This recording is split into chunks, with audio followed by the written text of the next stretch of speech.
Y'all hear me?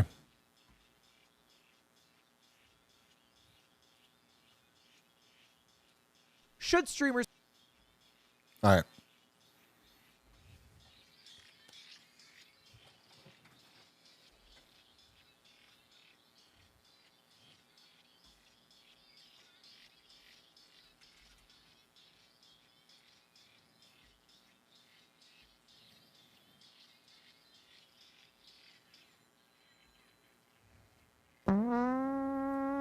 All right, so let's give this one last shot.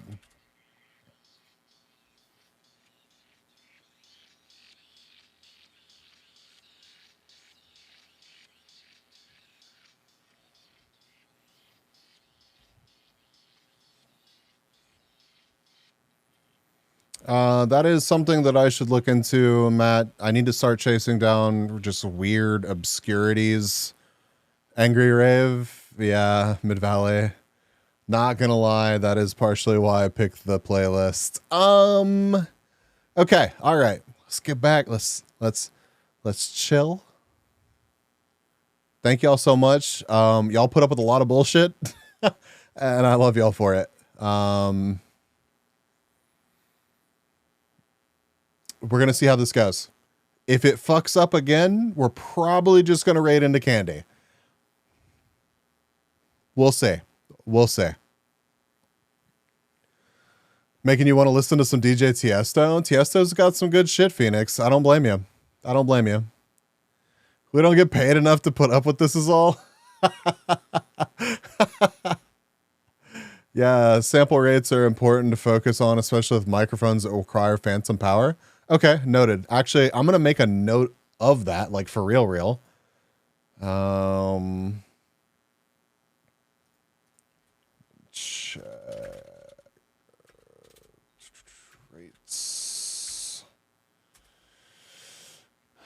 All right. Did I install the thing? I have not installed the thing yet. I have not installed the thing yet. Should I install the thing right now? I feel like that's dangerous. I feel like we're playing with fire if I install the thing right now. Or do you really trust it that much? Meow.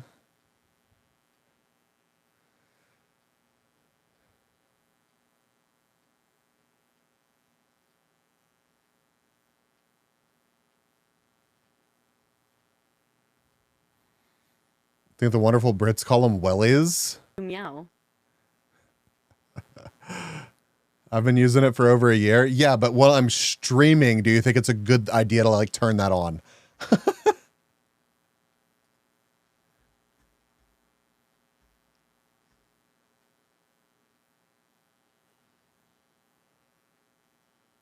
Turn this on? Ayo. All right, fuck it. I'm trying it.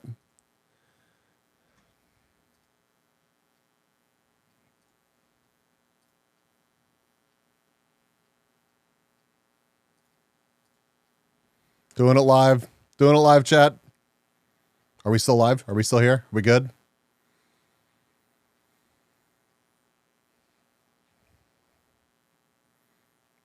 Oh, it's too late. It's too late. I sent it, Anger. I sent it. It's running. It's running.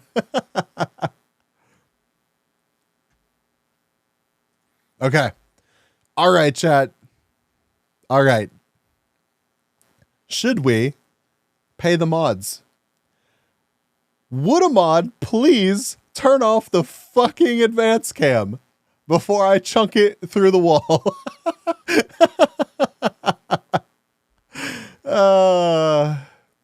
I just don't want to fuck with it anymore. Yeah, the problem is the GoPro software sucks ass. I'm done with it. I'm done with it. It takes like 5 minutes to get everything to talk to one another, and it's just not worth it. I can just get a better camera. I can just get a better camera.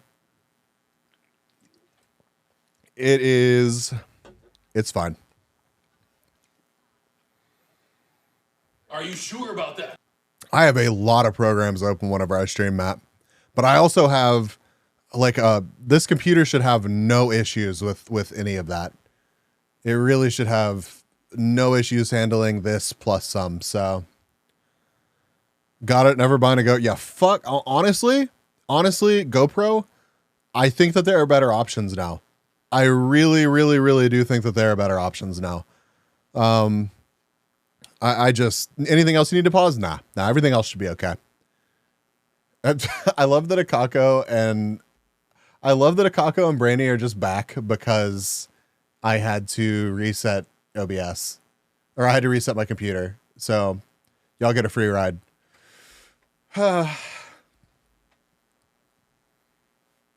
Just don't let nerdy get to the tits. Too late. I mean, the tits should be fine. The tits are on, right? They're working.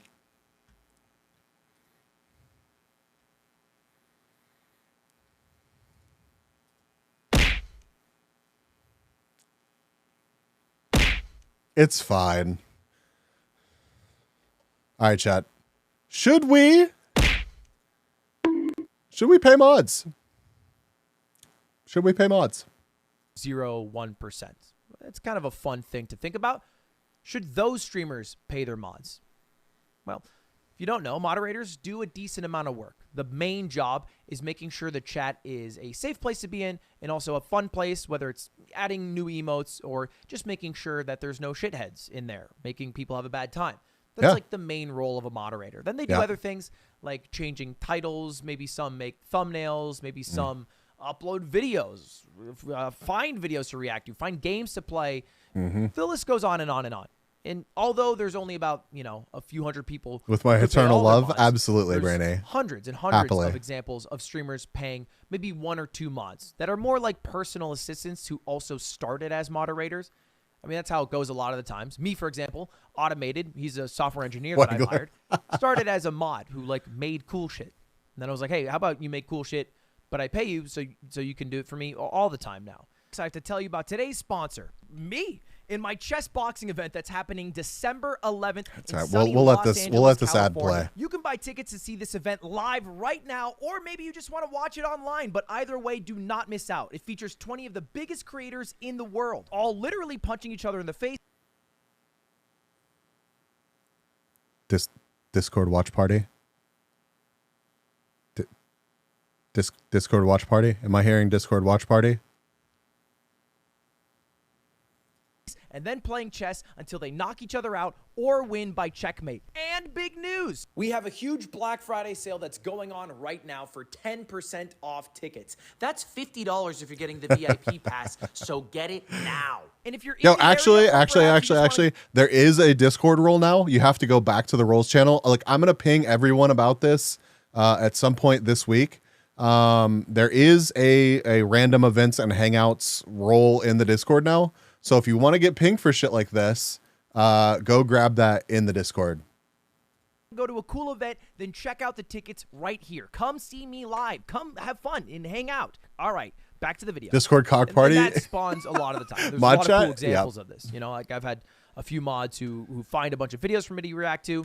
Mizkif has a mod, Wajito, who's an absolute godsend. I believe he got hired. Yeah, he got hired by OTK, but he found every Cars, single yes, person chess, not so much. Scammed by Slicker. It's not just chess. Checked their identity to make sure they were actually scammed. They're also beating the shit out of each other, so we could get them paid back. You asked for UFC, right? So yo, Mike, what's up? Welcome. Poppins had a mod who will find indie games for him to play. That's been happening for a decade, and honestly, it's cool. Part of that feeling of making sure you ride with the ones that got you there. Making sure that everybody eats around. I've been good, Mike. Feels amazing. And it's why I started paying my mods. I mean, the first time I ever did it was after the subathon because they were doing a lot of work during the podcast. It's chess boxing. 1/3 of the subathon was my mods talking. So I think they do 90 seconds of boxing, 90 seconds of chess until somebody gets knocked out or loses the chess match. So I paid them all like what I thought was fair. End up being I think $12K for 17 people. Something like that, maybe 13K. And it literally paid off the student debt of the people who were there and supporting me. And when I switched over to YouTube, I got a big enough bag that I thought, hey, it is stupid to not include those people who helped me out in my come up by paying them. But this is not a jerk off for me and what I'm doing. Let's look at some of the other people. And remember, mods aren't always getting the best rap. I'm talking really nice, highly Charlie. of them. That's awesome. But they're also internet janitors, and they can sometimes be abusive of their power. And it doesn't help that this clip exists. I'm very surprised that it fit perfectly in the dimensions because I just like eyeballed it. Yo, nailed it. Nailed it. Show banner? Okay. Oh. Yeah. Damn, the chat's being mean to you. Bro. Oh, no. You kept it up there way too long. Oh, God. Oh. Oh, I don't care. Yeah, that is what my face looks like right now as well. I am also feeling the actual physical pain. Oh, and then I just noticed the pained look at the camera still. Oh, Christ. Oh, I see his beard. I'm a mod. I don't give a shit what they say. Oh, no. Oh, my brother in Christ. Oh, you said the one thing. You said the one thing that would make that infinitely worse.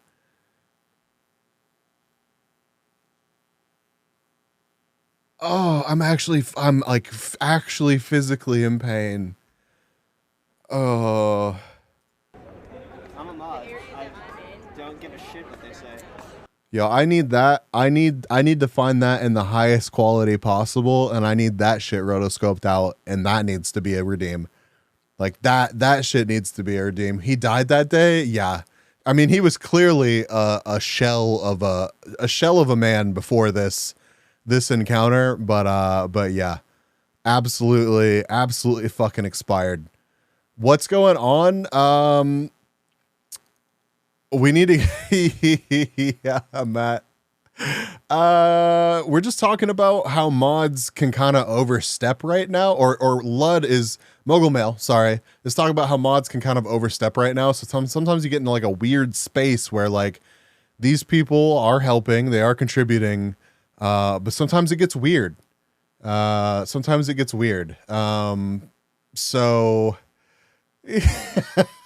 oh Christ. So did you miss this whole interaction, Kung Fu? Because I feel like you need to see the whole thing. What's weird in this current situation? This is not a jerk off for me and what I'm doing. Let's look at some of the other people. And remember, mods aren't always getting the best rap. I'm talking really highly of them, but they're also internet janitors, and they can sometimes be abusive of their power. And it doesn't help that this clip exists. I'm very surprised that it fit perfectly in the dimensions because I just like eyeballed it. Yo, nailed it. Nailed it. Show banner? Okay. Ooh, that stinks, Rance. Yeah. Damn, the chat's being mean to you. Oh, I don't care. I'm a mod. I don't give a shit what they say. I mean, that... It's just not a good look. It's not the move. It's not what you want to say. Yeah, you just listen, Bees, he's a mod, he doesn't give a shit. So true. just doesn't make any sense. It's like saying, oh my God, don't touch that. It could be full of bacteria. And then saying, that's okay, I'm immunocompromised. It's just not, it doesn't make sense. But that clip aside, there's also times where mods maybe aren't the best. And here's a clip from Kai talking about a one maybe rotten mod. No reason, and I requested an appeal, and your mod responded to this. Cash App $3 to hashtag secluded and add your Twitch username and for an unban. Now look. I don't give a fuck if it's a joke. Yo.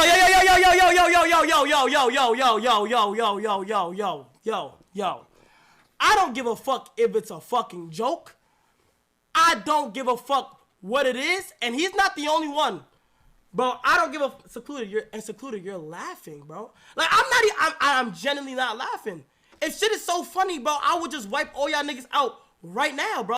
And then he went on to say how, well, you know, it's not a joke, and spent 15 minutes reprimanding that mod. I mean, people do. This is not the first time that I've heard of that. It's not the first time that I heard of that. A lot of mods don't get trained, go off personal taste, which makes sense. There's no guide or guidance given. Some stuff the streamer will be fine with, but they're trusting the timeouts and bans as is without reviewing anything. Have certainly read about streamers who realize after 2 years the mod banned tens of people that were fine. Oh, for sure. Yeah, and the bigger you become, the more difficult it is to stay on top of that. Bribery and corruption? Wow, yeah. Imagine giving someone some semblance of power and it going to their head. Yeah, it's pretty much unavoidable. You're going to run into it. And like, I can understand. Okay, chat. This may be a bit of a take, but I can totally understand where the Amaranth mod was coming from. And you certainly do feel like you're a bigger part of the thing that's happening because you're a mod and because you're helping. But we don't know the dynamic between them and Amaranth, and very clearly, they weren't as close as our dude thought that they were. Charlie, no worries. Enjoy the rest of your day. Good luck with whatever you're up to. Mods are only human; they make mistakes too. Absolutely. But it's just, you know, for anybody else that mods out there, I still mod in channels. Anybody else out there, it's generally not the move to double down and be like, I'm the Janny, and I don't give a shit because I'm better than you. Because that's literally just like the worst possible take that you can have for anyone in the chat to ever give a shit about you again. It's just cringe, bro. And it's not the good kind of cringe. It's just really not. The dynamic was about as personal as an OnlyFans account. It certainly fucking looked like it. Like, and they were both looking at the same fucking stream. He saw in an instant, like that high five was not going to happen. You make it a much bigger L if you keep that shit up there. Like, just roll with it. Like, it's not that big of a deal if you just are like, it happened. But if you just like double and then triple down and make it weird, yeah, it's not the vibe. It's really not. Shouldn't be, anyways. But I think this is my argument on why some of the biggest streamers should pay their mods. I think anytime someone's doing a good job at something, you want them to keep doing that. And you also want them to like feel happy and be happy doing that. I think the moment you become a moderator, the experience of going into someone's chat drops by like 50%. I know people like to talk about the power that mods have. Sure, they can ban some people and then they can spam an emoji or a W when something cool happens. But that's about it. The rest of it is fucking annoying. It's a thankless job to do a bunch of fucking work when you'd rather just have it on the TV. I've sat in a chat before as a moderator, which I once upon a time was, and then saw some shit, and I had to get my ass up to ban out someone who's just spamming the N-word. That's not fun. That's totally fair, Bambi. It's a very thankless job, and so I think paying people to do it usually makes them better at that job. I've become mods for people, and like, it just kind of changes. It just kind of changes like how you interact with them. And it's not necessarily a negative thing. But it's not like you get the sword and suddenly you're besties with that streamer. It's just not how it works. I'm lucky that I do have like several of my mods I talk to on a daily basis. And I'm just going to say like, okay, here's an example. Brainy, I talk to like every fucking day in DMs. Okay. Same with like Kung Fu, like all the fucking time. Like if it's not in a DM, it's in like a group chat or something. Like I'm talking to them all the time. It's a little bit different because I've known Kung Fu for like most of my fucking life, right? But then I have other people that have the sword that are here all the time that I really fucking value. Fuck Brady. I have other people that I really fucking value, and I appreciate them just being here. And I'm just gonna say it because I don't think that this is going to upset them in any way. But like McLennan, I'm not always in McLennan's DMs. It happens occasionally. But it's not like I gave McLennan the sword and then we were suddenly best friends. So like people that get, you know, mod somewhere, and that shit goes to their head and they're instantly like, oh shit, I am besties with this streamer and I know them on a very intimate level. Like, it's just a weird thing. It's really is kind of like a parasocial thing that happens. So just like be reasonable about that shit. I'm never in anyone's DMs. You should try it out sometime. But like, and that's not to say that like, if I started talking to McLennan more, like I obviously like trust McLennan to have the sword. Like I value their input and I want them to be around. So like, that's not to say that that won't happen at some point. But it's just not like a streamer's best friend pass. You know what I mean? It's just not what it is. And some people think that that is what it is. And I think that's why you get so many, like, it's happened a couple times. Like people coming in and being like, oh, can I have mod? It's like, well, what does that really get you? Like, what benefit is there for you to have this? Like, is it just a status symbol to you? Is that all that it is? It gets weird. It gets weird. But let's take a look at some of the arguments from some other streamers. Hey, do you First pay message, mods? can I mod, right? No. Do you? No. Like, but I wanna tell me why one of my mods asked me to ask you that. I already said it was different, Kung Fu. Y'all niggas is voluntary to do shit for free. The fuck? It's not about it doing it for free. It's about, I don't want it to become weird where listen, there are certain creative reasons. Like it wouldn't be that much of a setback to pay them, right? But if it became like weird and shit, it can be dramatic. It can become dramatic. Okay, so quick translation. He's saying it wouldn't set him back. He has enough money to pay them that it wouldn't affect his bottom line, but it would create a weird dynamic. Which, if I'm playing devil's We're watching advocate to Cheeto. myself and my own arguments of why I think the top 0.001% should pay their mods, it does create a somewhat of a weird dynamic. See, but you know what you're signing up for. I'm assuming you know what you're signing up for whenever you mod for XQC. And you know that he has that take. So it's not exactly shocking. For a few reasons. One, it will be very hard after you start paying mods to get any new mods.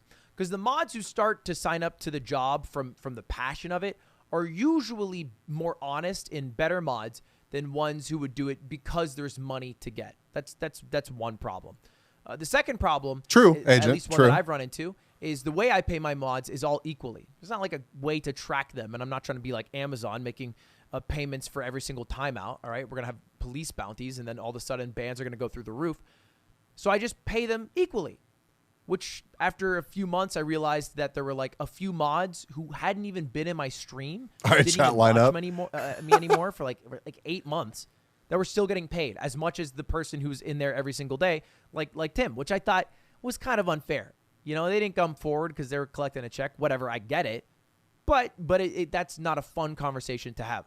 Problem number 2, and then I think the final issue with paying mods. Yeah, does it really create would be, a McLennan. little bit of a weird dynamic because the way I pay them. And then I feel like you would get to like a who watches the watchers, because you're certainly not going to have enough time to really do that. Are you going to pay someone to be a mod wrangler? Are you going to have a head mod? Like, is that how that shit's going to work? Like, it starts to be, you really do get to a point where like, are you setting up a company? Like, do you make enough for these to be like full-time employees that are monitored? Probably not. Head mod is pretty common, but yeah, that's true. But like, it's still like, it becomes, you're adding like layers on top of something that's already can get out of hand real quickly. is through donos. So it's like they're incentivized for more donations to happen, more TTS, more whatever. So even figuring out how to You got a pay good them video on it, Rain? is a pain in its own right. Sheriff mod and The deputy mods. advantages are way better.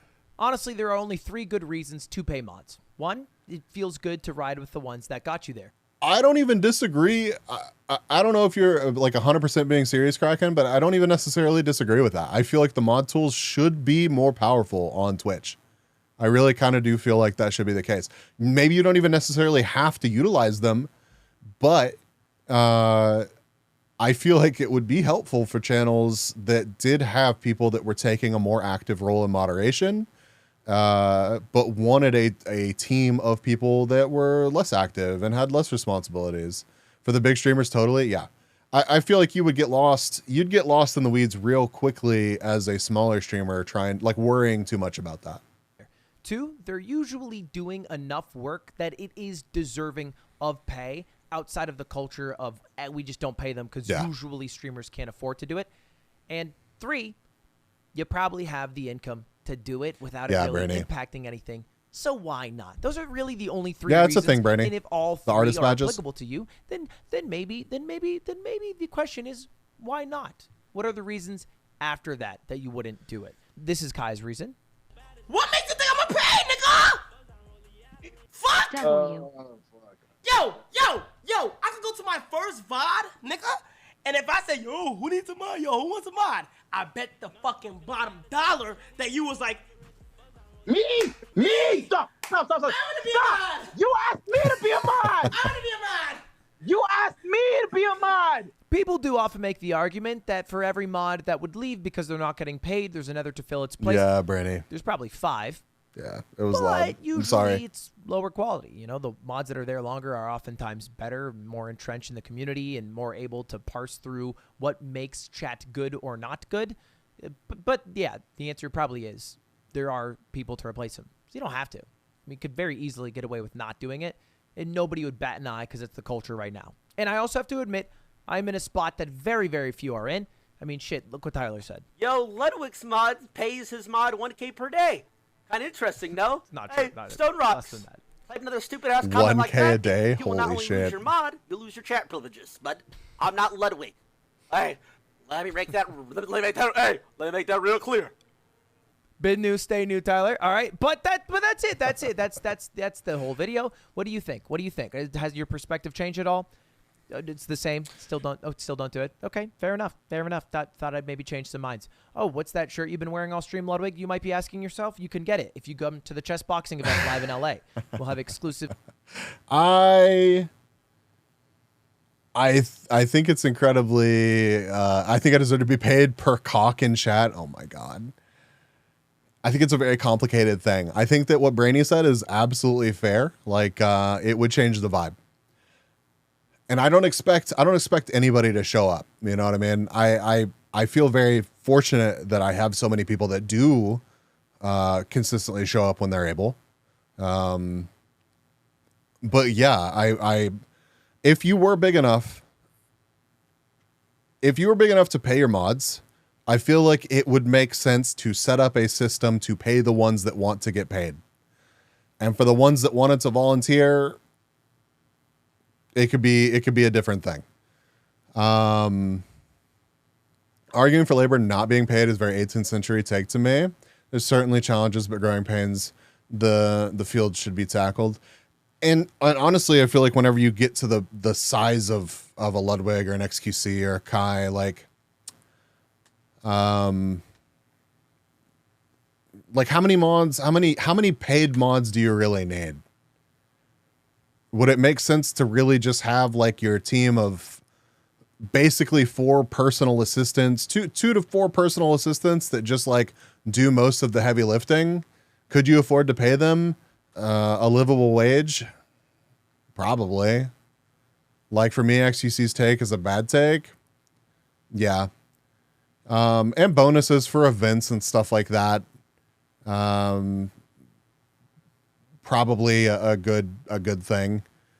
I'm pretty sure that Ko puts like most of his tip money or sub money or something. It goes like directly to the mods. So some streamers tackle it different ways, but I do feel like if you're one of like the few streamers in the world that can, like I would want to pay my mods if they wanted to get paid. Very, very hypothetical, understandably, but it's like what happens when a streamer gets to the point they can start streaming without working their regular job. Yeah. Yeah, I feel like it is similar vibes and similar growing pains. These snakes make millions and don't want to pay. There are some that do, but there are also, it's also a very, very small percentage, excuse me, a very small percentage of streamers that really do make those millions. Some of them pay, like Co and like Lud, but every chain involved in the process should be getting paid when you're really big. I tend to lean towards that opinion. I really do. Hydrate, thank you. I will. I think it's weird as a mod to like ask to be paid. Like at that point, just say you aren't going to be doing shit as a mod since you aren't getting paid. If your streamer can afford it, they can just wait until they bring it up to you. I mean, I think that's also a fair take. Cosmetic rods rise up.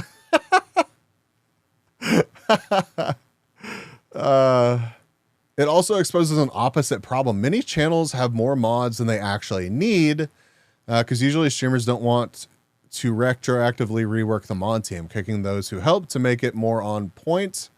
But 2 or 3 mods, power mods, can handle a 1,000 viewer stream.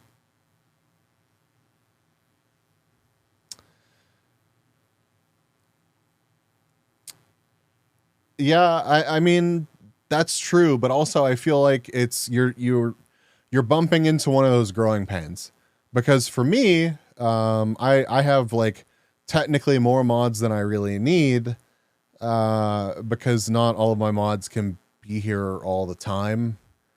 So I mean, it would be a bit different if somebody was getting paid to be here and there was more of an expectation that they were there. So like there is a weird period where you could pay your mods. To be honest, Bees technically kind of pays me with the gifted subs. I mean, I guess there's that. It's just, there is no simple answer until you get to a certain level of pay that you're making. And then once you're there, whatever that number actually is, I kind of feel like you should at least be trying to build that framework. Paid in Rare Moon.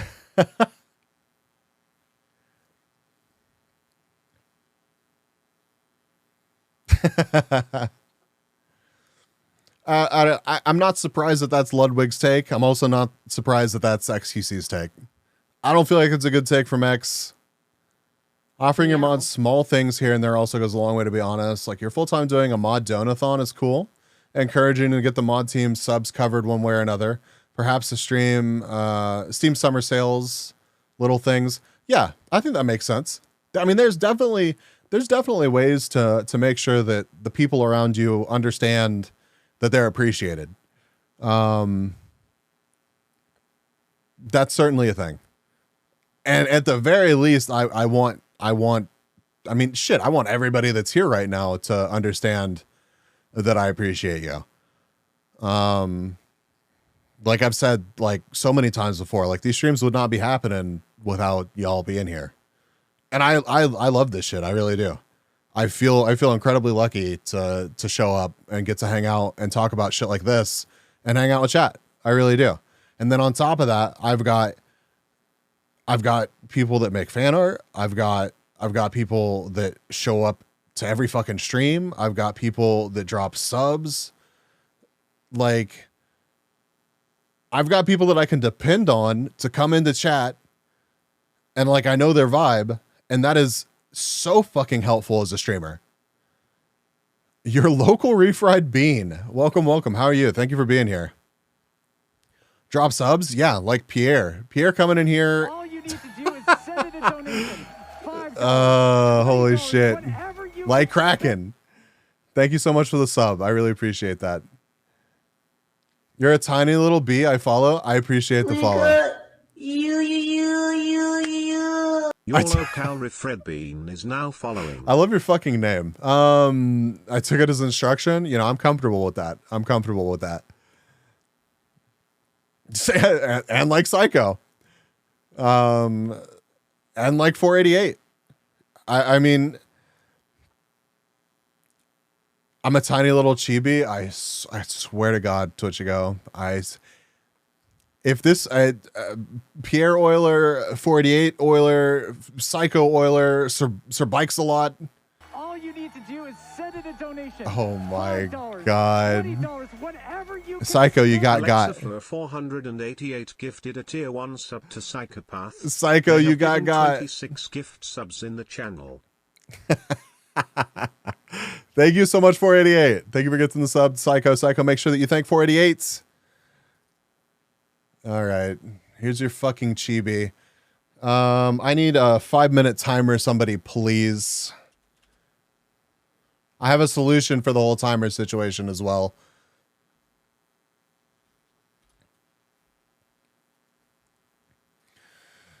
You get 5 minutes. That's all you get.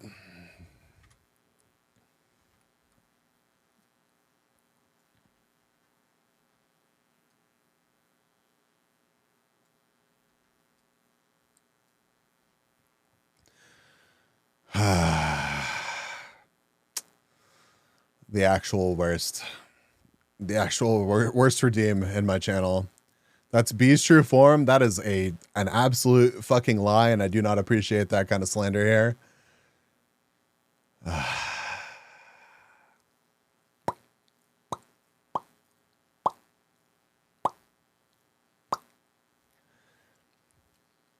Oh my God, Chibi is an actual username on Twitch. B's rebranding can never happen. What a fucking shame. I'm actually shaking and crying and pissing myself because my future as Chibi will never be a reality.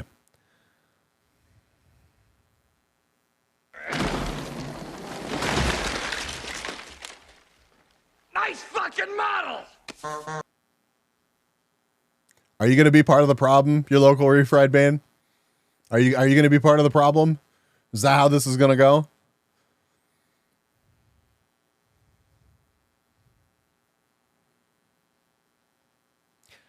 Yeah, yep. God. We're just doing our little part to make sure that our products do not aid in harming environments like this one here, where animals live and thrive, and they worked. There's an endangered species right there. All right, well, apparently I can't die right now, so. Why didn't you hear thanks to the nice model? You know exactly why. You know exactly why. We got a hype train that's close. Minute and a half left. Somebody drops something else. Bits, sub, whatever. Marcy_4N4 is now following. It's got to be 100 bits, Psycho. Marcy, thank you so much for the follow. Thank you so much. Thank you for being here. Thank you for the 1 bit, though. You can't do it one at a time, Psycho. It has to be 100 at once. Not to mention, you would not be able to donate 100 within the next minute. Thank you for the like 6 bits or however fucking many.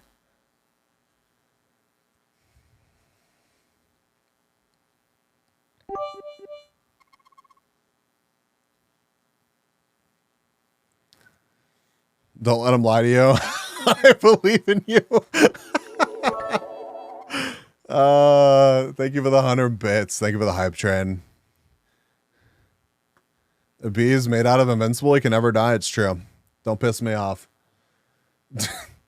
Or this will haunt your dreams. Unless you're Twitchigo, in which case it's going to be Buff Bee. Also, it's really weird looking at my VTube studio where it's at right now.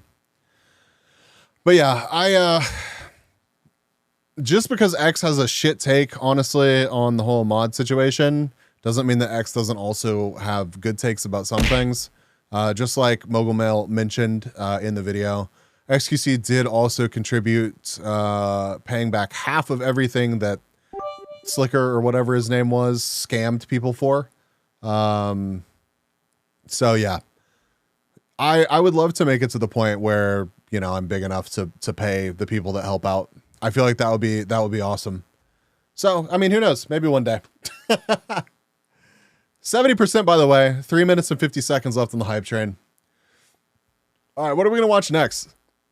There's some other drama that we need to cover. 5 minutes is up. Thank you so much. Has it actually been 5 minutes? Holy shit. That was fast. Wizards of the Coast with the 30th anniversary. How long is this video? It's 11 minutes. Yeah, we can check this out real quick. Yo, thank you for the 200 bits. Thank you so much. We're at 82% of level 1.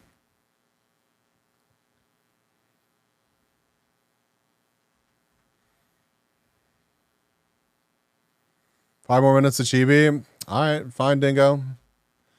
5 more minutes. We're at 7:59, so 8:04. The establishment title. Do you have a good video about that, Rain? I have not watched it, but I feel there was a good video about that. I also do. Well, I'm deaf. Ben Games. Are you deaf? I'm deaf, chat. There is bowling pin above the chair I sit in. It might fart. Insert comical noise of bowling pin. Nice fucking model! It's unfortunate, Ben. Thank you for. I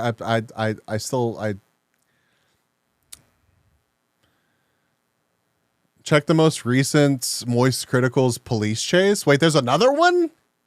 I'm dying inside. Yeah, can we get some despair in chat, please? All you need to do is send in a donation.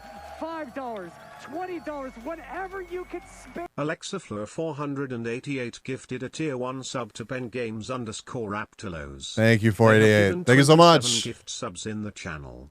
Level 1 complete. Hype train rolls on. Oh my God, Wolfic.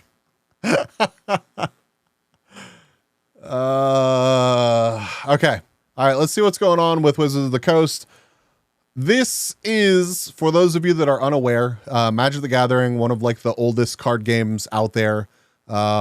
Huge community still, for the time being anyways. They released a 30th anniversary set that went on sale today, I believe.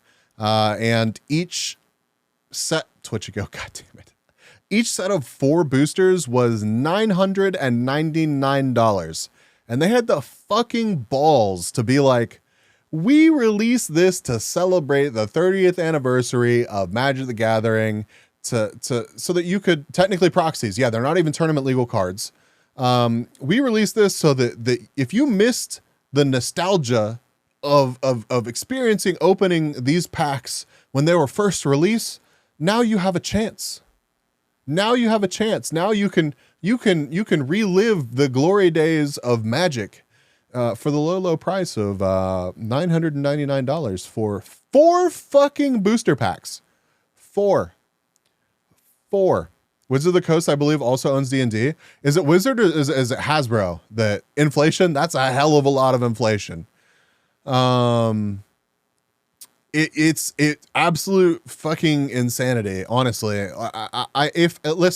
If they wanted to release, in my opinion, this may be a shit take. Hasbro owns Wizards of the Coast, which also has D&D too. Okay, that's how I thought it was all organized. If they wanted to release this 30th anniversary thing with the proxies, and it was cheap enough for like me and you to go buy a box, just a normal fucking thing. Yeah, $999 for 4 booster packs. 4. That's it. It's like 40 something cards. If they wanted to release this set at a reasonable price, but then they wanted to release a a solid fucking gold or something version of the set or something. I don't know, a smaller set of like the Power 9 that was like crazy in some way. And it was $1,000 to just buy like all those or some bullshit. I could, as much as I would hate that to be the direction of the game, as much as I don't want that to be a thing, I would be more supportive of that than literally locking this entire proxy reprint behind this absurd price. Dude, a mid to low end gaming PC costs $999. Yeah, it's absolute insanity. Like they're just doing it because they know they can get away with it. It's they know that it'll sell out, supposedly. This guy, Alpha Investments, been watching some of his videos recently. He was like, they're probably going to sell out, probably going to, but even if it doesn't, they're going to say that it sold out. So I'm going to be interested to see. A minute left on the hype train, by the way. Raptolos says literally 1984. Also, the dude has 1984 on a bookshelf. He does. We've got a minute left on this hype train. We're at 12% level 2. I appreciate the support and the love. Thank you all so much for the follows, the bits, the subs. Much appreciation. How much did the Magic cards cost? What do you mean, Dingo? Their Magic 30th anniversary, noon Eastern time. I think I was told by about 12:36, about between 35 and 37 minutes later, it was marked as sold out or unavailable, and I'll report onto you $999. what the rumors appear to be, and all the conspiracy theories and all this silliness, and you all can make up your own decision because no for one 4 really packs. knows. Yep. And of course, if there's ever been a time in history where Wizards is going to be very tight knit or closed-minded or right, Psycho, right? What really happened? This is probably going to be the most kept quiet result you'll ever see in history in Magic cards. So I think it may be a little bit more than 11, but I think it's around 11 cards. Yeah. Obviously, a lot of people are going to the website. Everybody was kind of just going to the add to cart. Everybody wanted to see how many you could do and how long was the wait. From what everybody told me, the wait was between 15 cards per pack. 5 minutes, right at the initial launch where everybody was refreshing. And then I was told, I checked myself, by about 12:20, I went over to it to see if it was still in stock, and it just showed in stock. I went to the website. Thank you for the hype train, everybody. See how many they could do. At the time, this is where it gets wishy-washy. At the time, I could hit add 5 to cart, and then I went to check out, and I clicked the button, and then it puts you in this little queue. And it said the queue was less than a minute, and it clicked the queue, then it clicked out of the queue. $16 a card. Waiting or anything when That's I checked so it about crazy. 20 minutes into it, and I just kind of left it there, and that's it.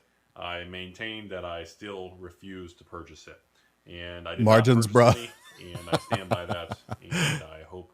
All right, that's chibi. That's it's sold chibi. out now, and there you go. So this is where it gets weird. So according to everybody, there was never any high demand. There was never any traffic. The website didn't flood or crash like the other secret layers or other Magic 30th countdown thing. That's what's going to be interesting, there's McLennan. also a Singapore overseas. That is what I think. God, beer. Why didn't you just make me do more of it? That's what's going to be interesting, is what the resale market looks like for these. Are people really going to be willing to pay that much money? I bet unfortunately they probably will be able to, but only time will tell. Wizards ran seller account. Not moving. I love hearing that, Kraken. 900 or 1,000 units. One person sent me screenshots showing that they put 800 30th anniversaries for sale in this Singapore Wizards of the Coast seller account in Singapore. And I was looking at these screenshots. I couldn't make heads or tails of it. So if any of you are in Singapore, if you could comment the details on this, that'd be helpful. Apparently they put 800 for sale, and it's been up there for a couple hours. And somebody told me it was like 791 out of 800 are still available as of the filming of this video. 808. And they had sold like 9 out of 800 or something. I don't know. This is what a screenshot. Community is so loud on shitting on the product. I really enjoy seeing it. Same. Again, it could have been faked or photoshopped, but I just want to report that I thought that was kind of a weird thing. And I also thought 800 or even under 1,000, I thought was a very low number for a whole country to be offered. I thought that whole thing was a little strange. So I want to report that interesting tidbit. Yeah. The next thing, obviously, at this point in time, we don't know if they only, instead of having 50 or 100,000 available, we don't know if they only sold 5 or 10,000. Maybe they cut it real low. We don't know if they literally purposely pulled it down early, which seems to be the #1 conspiracy theorist idea right now. Where That's what the Alpha Investments was saying they would probably do. Like Anime Japan Physical Media costing $300 for 12 episodes often. Yeah, I mean that's I get it. The premium products for like the whales, a lot of things do it now. Online games do it now, everything like that. But like again, this was an opportunity to have such a cool nostalgic set. I mean, think about people that grew up playing the game that could have bought like a box for like their kids or something, and they could have actually played. Imagine a draft out of this fucking release. That would have been so fucking cool. But yeah, okay. I can't imagine how wealthy I would have to be to have purchased enough to do something like that. It's absurd. essentially, after about 20-30 minutes in, by 30-minute marker, the sales had slowed down to almost nothing. Yeah. And the theory is that by 12:35, 12:39, they pulled it down because essentially they had captured the majority of all the sales and nothing else was coming in, and they didn't want to look bad. 250 a pack, though? Theory that's being spun around. It's steep. It's steep. All I can tell everybody is, at this point now, the only real way to get a vibe of how many really sold and how many's going to be out there is going to be in over the next 1 month, 2 month, 90 days, 6 month marker, when we look how many people are flipping on eBay. Yeah. So I would expect by the time this video goes live, you're going to see a bunch of people flipping over right, eBay, McLennan. 1999, 3,000. You're going to see a lot of people start throwing them up there. I don't know why. Like, if you're planning just to flip this, I don't really know what you're thinking, because everybody didn't want to pay $1,100. So if you're flipping it for $2,000 to $3,000, I don't know what the fuck you're thinking, because if nobody wanted to pay $1,100, who the hell is going to pay $2,000 to $3,000? So I didn't pay, and I refuse to pay $1,100 for 4 packs. Yeah. I'm not going to buy the max 5 and spend $5,500 with tax for 20 booster. I did a calculator for this set. Like somebody put the math into a calculator online where you could like see how much money it would take for you to pull the full Power 9, pull the full set, all the rares, stuff like that. And to complete the set, it was like on average, I think it was like $140,000 or something, which they wouldn't even let you buy that many. Like you couldn't even actually buy that many from them online, but it was over $100,000 to get the whole thing. $100,000. Like a cheap, like a good luck pulling the Power 9 was still like $20,000. And that was real good luck. I mean, you may spend $100,000 pulling the Power 9. That's just fucking insane. Packs of reprint proxies that, in my opinion, don't even look anywhere near as good as the originals. So I don't know why you would put. I spent nothing, pulled the $500 over the next 30, 45 days, and then finally get it. And then, you know, this crap takes forever to get, even with Wizards, even though they said they'll get it quick. You know how it is. It ain't gonna be quick. So you're tying up $5,000. You buy a manor in Ohio for that? You're gonna try to make it. So I don't true. know. Like nobody wanted to pay the $1,100. I don't understand. I hope that's the case, Ben. This on eBay for $2,000-$3,000. I hope that's the case. I think that you're correct. I think you're correct. Nobody wanted to pay the other price. So I don't get that whole thing. So over the next 6 months, we're gonna know. We're gonna get a good idea of how many sealed boxes are being flipped, how many have been sold on eBay, how many are relisted on eBay, how many of the actual bidding. Are there any packs on eBay right now? Up on eBay. Especially for rares or retro rares. And, you know, some people said, well, they really just didn't sell anywhere near that they expected to. And they had to pull that shit down before it became another news viral thing of a failure. And that does make sense if that is the case, but we don't know. We're never going to know unless somebody somehow leaks some sort of hidden internal document. I hope somebody leaks it. Or recordings or something illegal hits the market. 2 to 3K. Somebody gets fired or sued. That's the only way we're really going to know.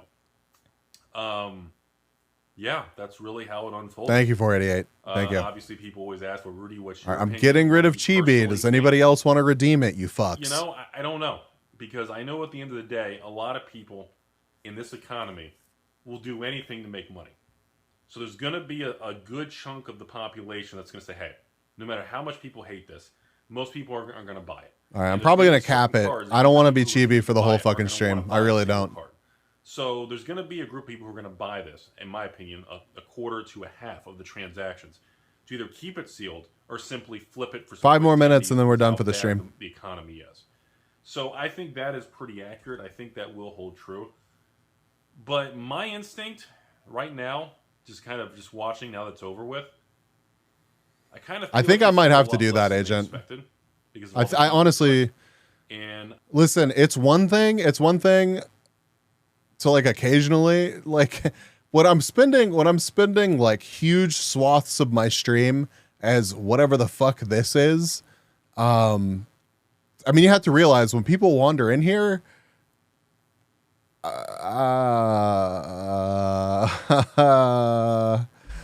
it's a lot to wrap your head around. It really kind of is, and not everybody's gonna be like, wait, what the fuck am I looking at?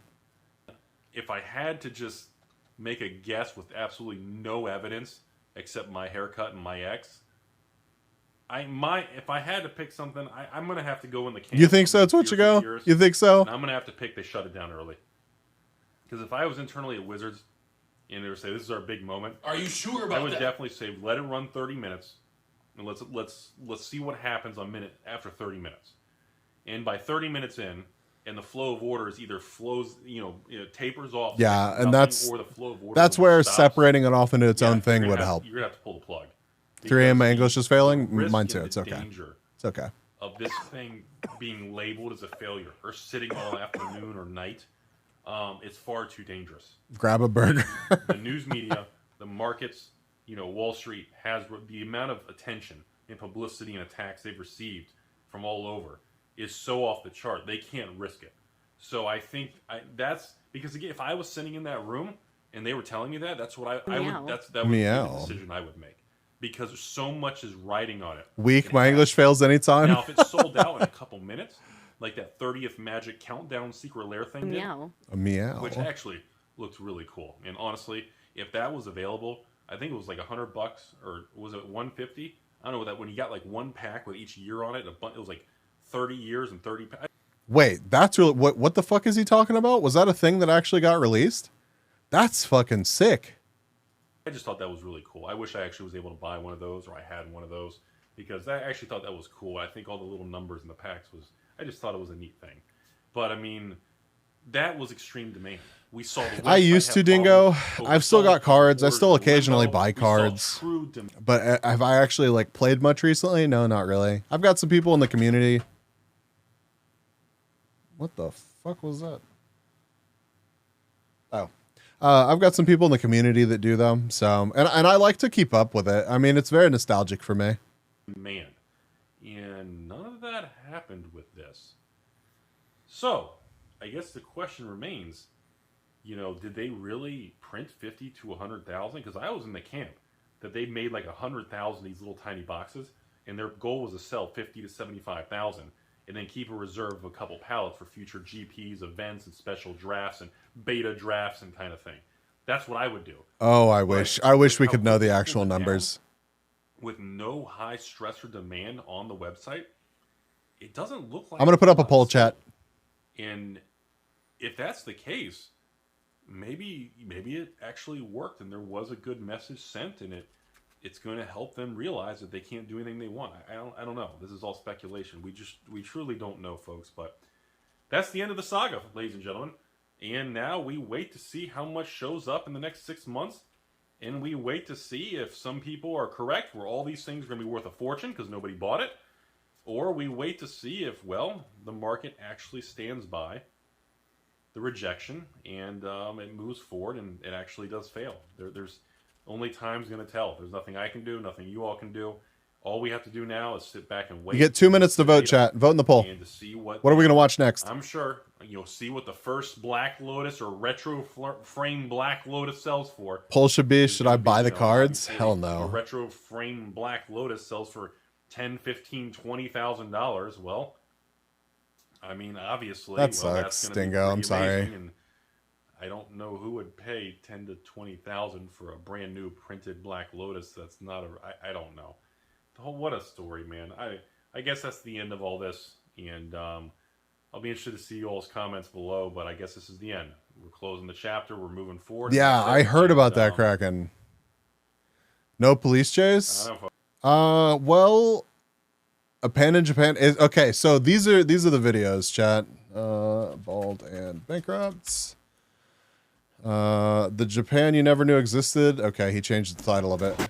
So it's a video from Bald and Bankrupt about some, I think, fascinating Japan. Oh, I thought that it was like an abandoned something. It may just be rural Japan. Last 5 minutes. No, why Chibi? Because chat is a problem. That is why. Because chat is a problem. And then the other one is YouTube. Go to Hoonigan. And also I need to check out, I guess I do need to check out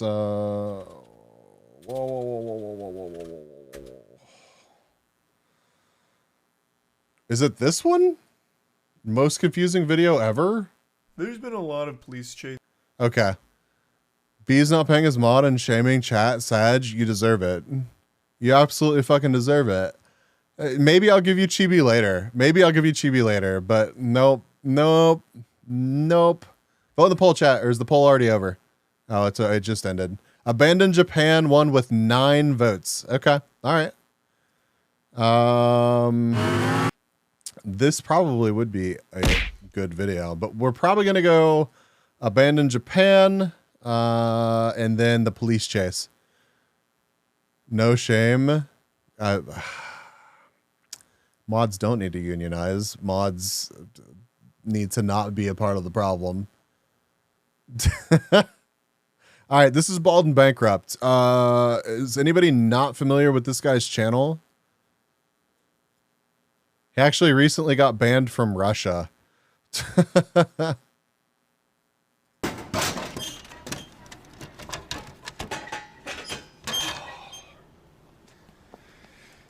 In the year 1600, English seafarer William Adams was shipwrecked on the shores of a mysterious nation on the edge of the known world. Thus, inadvertently, he became the first Englishman ever to visit Japan. But 400 years later, this dude, yeah. This dude is Bald and Bankrupt. Apparently, he's in Japan. I could have sworn that the title of this video this morning was something about like Japan's failed city or something. Chad move, I want to get banned from Russia. Know the face, never the name. Oh, wait, how did you see this dude's face? But like you never watched his channel. I'm interested. Was there like a clip or something? Yo, that's Tectone.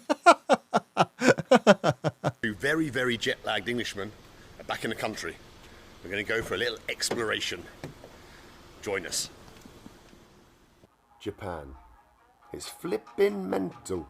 With its ultra-modern cities, weird vending machines, musical toilets, robots.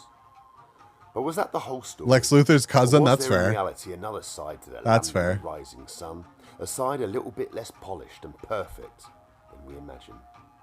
Well, I wanted to find out, and so I flew across 8 time zones to take a road Bids in the trip past, did you out get of through Tokyo and Bulgaria into things? Yep. provinces, traveling to a town chosen randomly on the map called Itaigawa on Japan's western seaboard.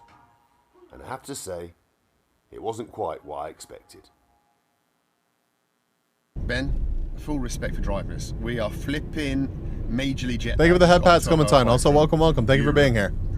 In a daze, and yeah, wow. But we've got to do Yeah, it. man. Right turn up here. I'm navigator. Ben's driver. We're going to see a little bit. He's just super personable. Right turn. Like Okay, super look, it's- personable. Oh my God, watch out for the Japanese businessman. He's got a job to get to. What you doing? And the ladies. Crikey. よーし、俺様が相手だ。俺はこいつらとは違うぜ。 We've arrived in a little village near I Mount Fuji. want to go do Go this. down to a lake. I want to go and do see if this, we can Chad. see Mount Fuji from there. Enjoying yourself? I am so jet lagged that you wouldn't believe. But welcome. But welcome. Look at the Let's cross scenery, road. yeah. Well, illegally, without using a crossing, because we're wild, we're out of control foreigners in Japan. Well, look where we are. Oh my It's God. flipping Mount Fuji. Look at that, Chad. Across there, beyond my finger. Mount Fuji, the symbol of Japan. What happened do to you the think Japan of when you trip we were think of planning Japan? months ago? You think of a few things, I probably. would still You love think to do of that. Yakuza, samurais, you think of perverts on metros, and you think of flipping Mount Fuji. And why would That's you fair. not? Because it's beautiful, the symbol of Japan. A perfectly symmetrical Well, the volcano. Mount Fuji part. That has inspired Japanese literature, art, poetry. Just buy a Subaru? Yeah, you could. It would be sick. There it is, and we're here looking at it. What do you think of Mount Fuji? It's incredible. Come on. So excited for the spag cake. You can't Oh fault my it. You God. can't. You can't fault it, really. You can't. What do you like about it? Don't know. Big. Nerdy I'm existence gonna let says Ben bees. talk about Mount Fuji. Probably copy everything I just Yes, said nerdy. about Into a bar. inspiring art. Okay. And lost the limbo contest. Oh my God. Oh my God. After that, two guys walked into a bar. Okay. The third guy ducked. Inspiring literature. Hello, they're inspiring all these things. Here's a lovely Japanese family. Hello, hello, hello. Oh, and there they go, on their bikes, with their bloody masks on. Now, the problem with making a video in Japan, if you don't speak Japanese, which I don't, is that it's almost impossible.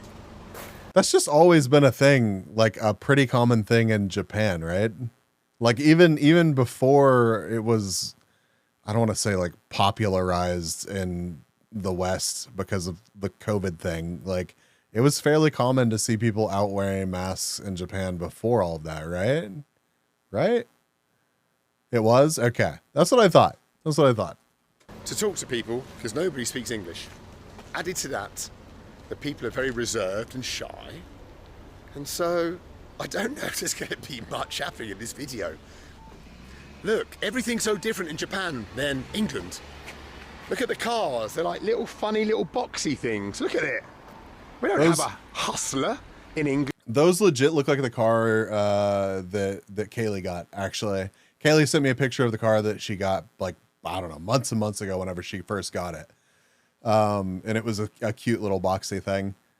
When you're ill, you put on a mask. It's common sense there. Yeah. I mean, it does fucking make sense, so. England, I'd love a hustler. Kawaii little cars. Even the cars are kawaii in Japan. That's how kawaii this country is. Even the cars are kawaii. There's so Boxcar little adorable. content in this country, if you don't speak Japanese or know anything about the country, that we're resorted to going to 7-Elevens to try to find You some went content. to rural Japan. What do you expect? Bald has not played enough GeoGuessr. He just does They not sell understand. such quality food in 7-Eleven here in Japan. Oh my God. In England, you'd never see quality foods. That looks amazing. It's like kind of gourmet foods. Look at this lovely salad. Different things. Aggressively British Kawaii. Wow, look at this, a whole stew. Seafood stew. Oh. Of course, you don't see quality food in England. It's fucking England. It's like the joke that I heard. I don't know. We may have watched that clip on stream, but a joke I heard recently. It's like the two chefs talking, and one of them's talking shit about the food in London, and the other guy's like, "Yeah, we have fantastic food in London," and then the other guy's like, "Yeah, and what kind of food is served there. And the guy was like, it's all like French cuisine. Oh God, it's such like a widely spread stereotype. I am genuinely curious. I'm genuinely curious. Like I wish I just had the money to just like take a day trip over and just eat like typical British food and like experience that. But alas, the food here is utter shit. Orange. Ooh, there's a sandwich that's got mandarin and cream inside. Beans and tomato sauce. Look at this. Oh, what's bacon that? and bread. Greatest drink in the world. Oi, mate, you want Greatest drink in the beans world, on your strong zero. toast? I'll have one. Oh. Chat, you're gonna get me 20+. cancelled. Oh. What's in here? Well, hello there. Oh. My God. Oh. These are the kind of magazines you can buy Oh. in a 7-Eleven in Japan. Japanese soft porn magazines. And why not? Why Go not? to a pub, No you might harm get in it. lucky. Don't shame. Wow, that was a that's as good as content's going to get in this book. Oh my God. I don't know if I've got the balls to disrespect my subscribers, that's you, enough to upload this shit that I'm recording. Well, not everyone can. Tokyo not every Lens, yeah, video we've can watched be a some Tokyo masterpiece, Lens for God's sakes. on the channel before. You going to Japan just for those magazines? Live your best life, Dingo. I support that dream. Audio balancing, please, Bald. Please, Bald. She's probably about 100 years old. Just walking to the shops. She's fitter than us. She is. Well, we've stopped off in The very small the town van. No, find me a link. Matsumoto. And why is that?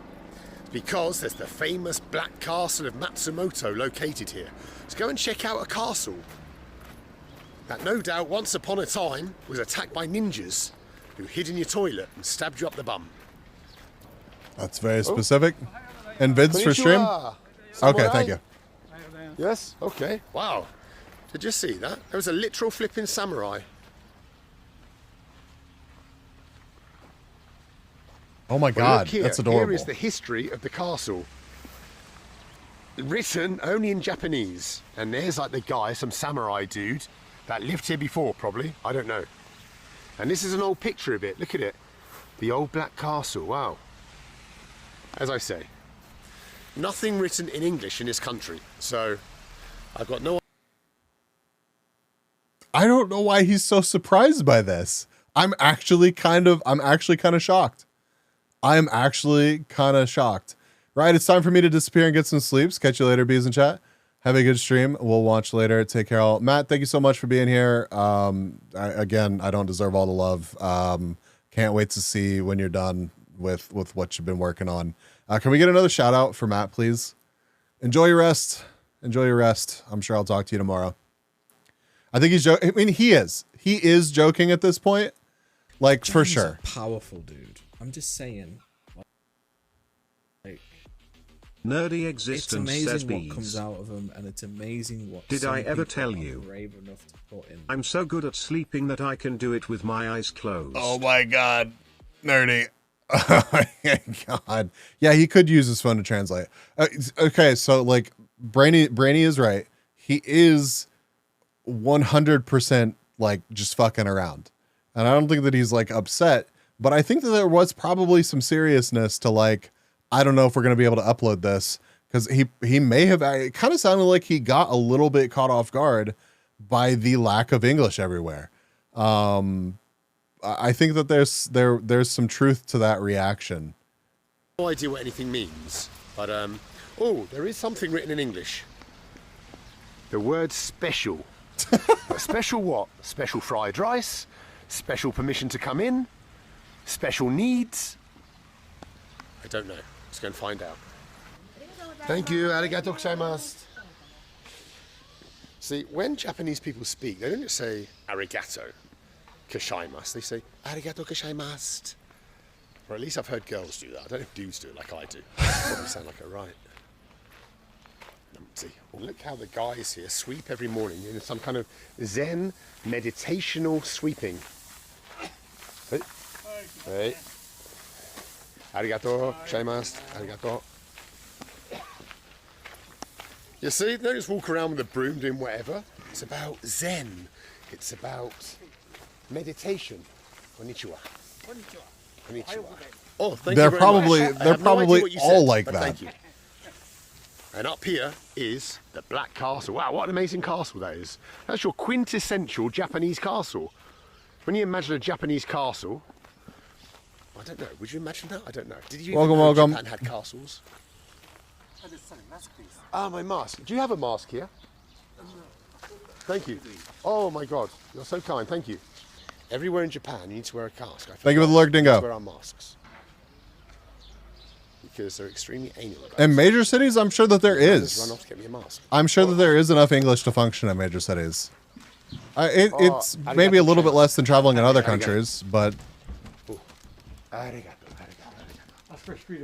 Okay, understood. Clear as mud. We're going into Takashi's castle. In a lot of places that you travel, though, Ben, I feel like there's probably a bit more English than this. But I also wouldn't expect it, you know? I wouldn't be upset about it. Thought when he came here. Yeah, definitely, McLennan. He was Definitely. from a small town in England called Chatham, not far from London, and probably thought London was the peak of world civilization.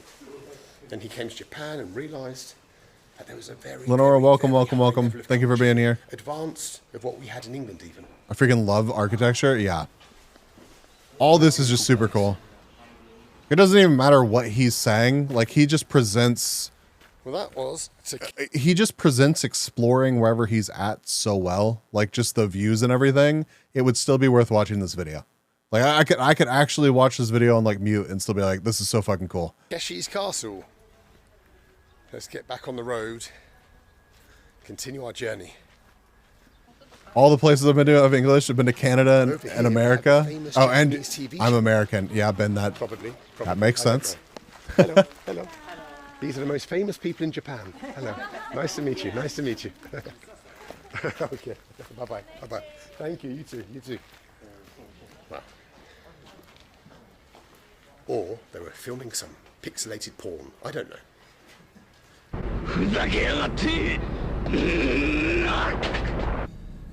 Why do you do this to me? Look how they cut the grass in Japan. They don't get some old duffer. You went to a few countries. on a My English lawnmower. is sometimes better than the people I had to talk to. They get an automatic. Like where did you experience that, Brainy? I'm curious. Bulgaria, Greece, for example, even at resorts. Interesting. Yeah, I mean, I guess that makes sense. That's Japan for you. Oh, also, before we even started this, I had wanted to push this. Chat, if you have not retweeted this yet, please show Calicia some love. Retweet this. Calicia is one of the mods here, one of our friends. She's going to be debuting on December 10th. So I'm pretty sure it's the 10th anyways. Yeah, December 10th. We are getting close. We're past 50. So we're getting close to the full model reveal here. So I want to see the face. Yeah, I want to see the face as well, chat. Help us out here. So far we've gotten up to Booba reveal. We need face reveal, chat. This is a very wholesome community. It's a very wholesome community. We need to make sure that we get the face reveal, okay? All right?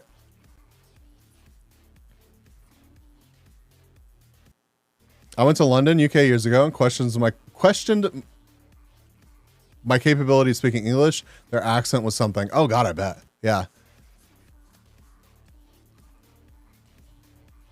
Although this is a good, I mean, yes. You sent me a cool printer vid. Fine to share if you want. Oh.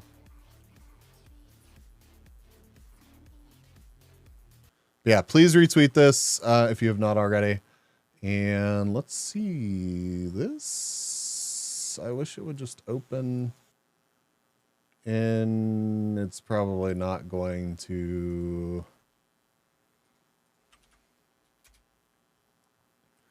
No, it's going to try to open up.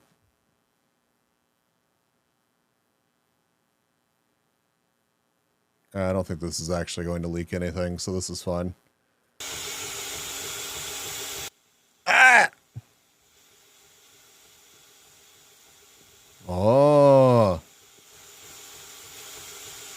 That's really cool.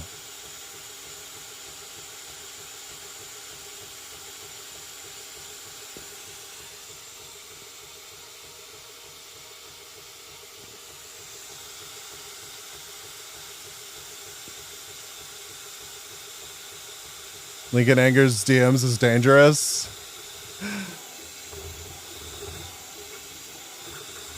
I knew that they were safe in the moment. That does not look stable. I mean, I'm sure it like collects itself, but seeing the sag right there it's interesting to see this part of the process. So this is a stand that I asked Anger to print for the whatchamacallit that I'm getting. Oh God, the PC Panel Pro. The PC Panel Pro. So a little bit ahead of us. Wow, oh, it's following me. Enough lawnmower action. many stable people have some sag too.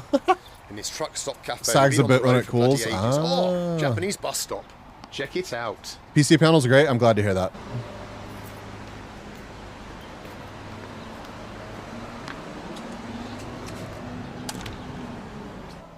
Hello there. Look how clean it is. Look how clean it is. Look at it. A whole row of lovely clean urinals. What are the toilets like here? Thank you. Oh. Look at this. All right, When you're doing McLennan? Kikashkas on a toilet in Japan, you have a button for sound. Look. What? Not the toilets? What's wrong with the toilets? What's wrong with the toilets?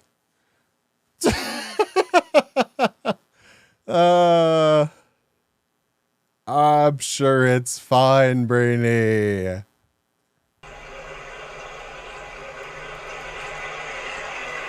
So no one hears your little splashes as your little Kikashkas hit the water. Privacy.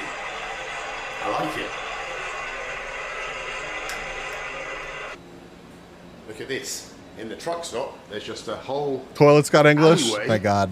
of vending machines. All different drinks and things you can get. You get your Monster for a journey. But we're going to get some kind of ice cream. Let's choose one. Let's choose that one. Bilingual toilet What pog. do I do? Put my cash in.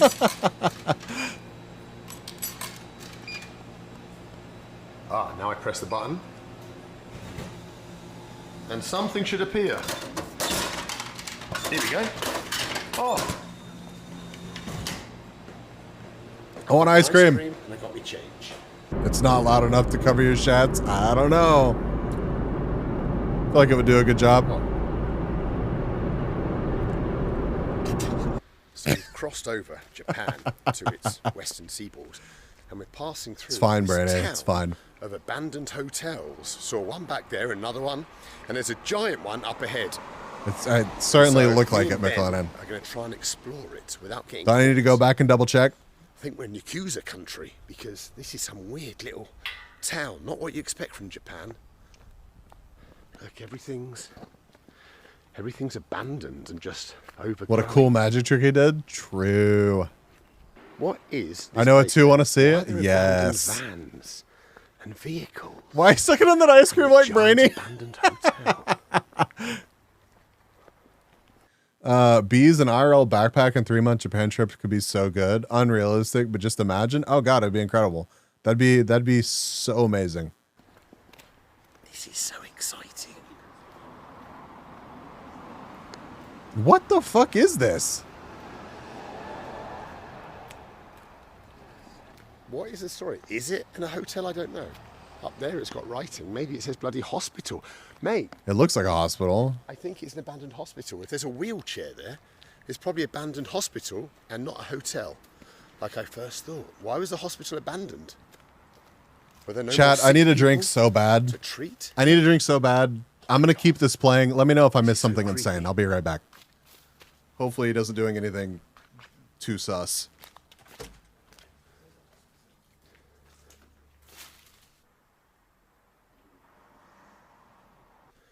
So we know that the place was abandoned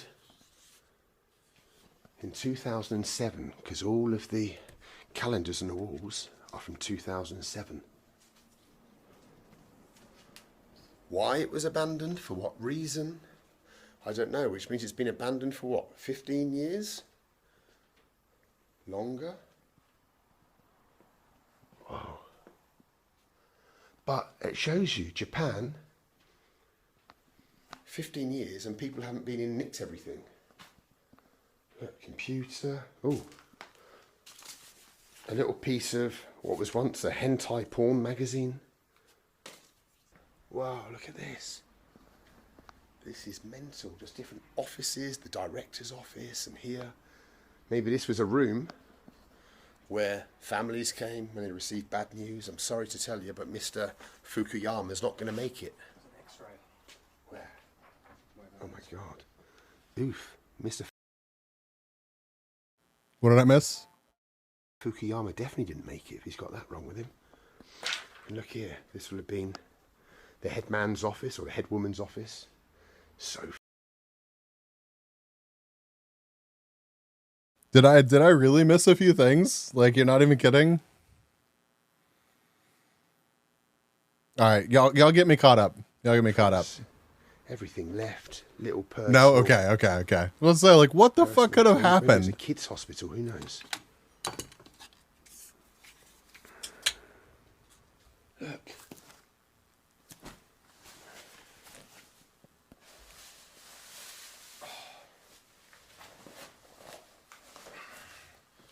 Dr. Benjamin will see you now. They definitely are, McLennan. Like, they're insanely expensive, at least in the States. Tsunami. And it does depend on which kind, Maybe, but yeah. maybe tsunami. Ugh, I bet that there are God, is that an asshole? some magazines. Oh.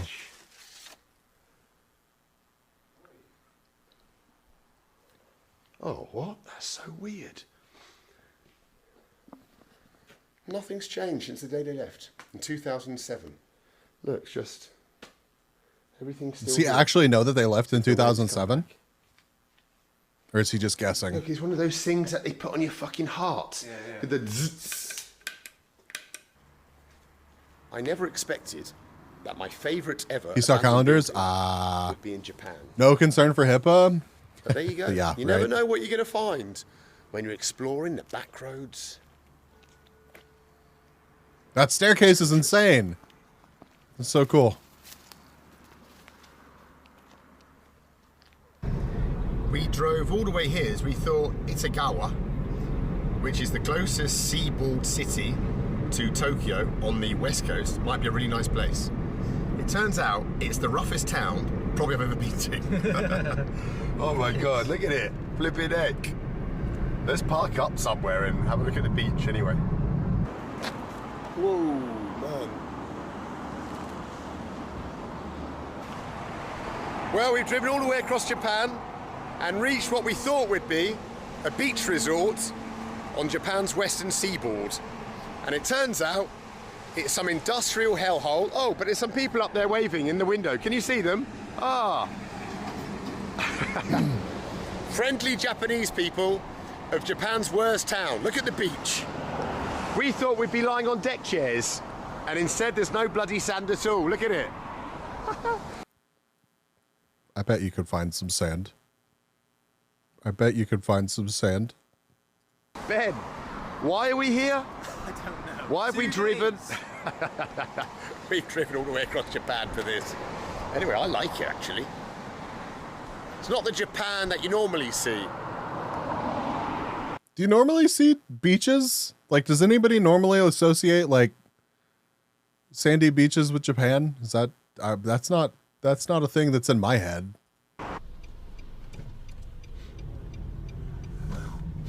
So this is downtown Itagawa. Officially, Okinawa? we're calling it Japan's worst town. Everything's boarded up. Especially Okinawa. Derelict or just closed down. Look at it. I don't know what happened here to make this town so crap.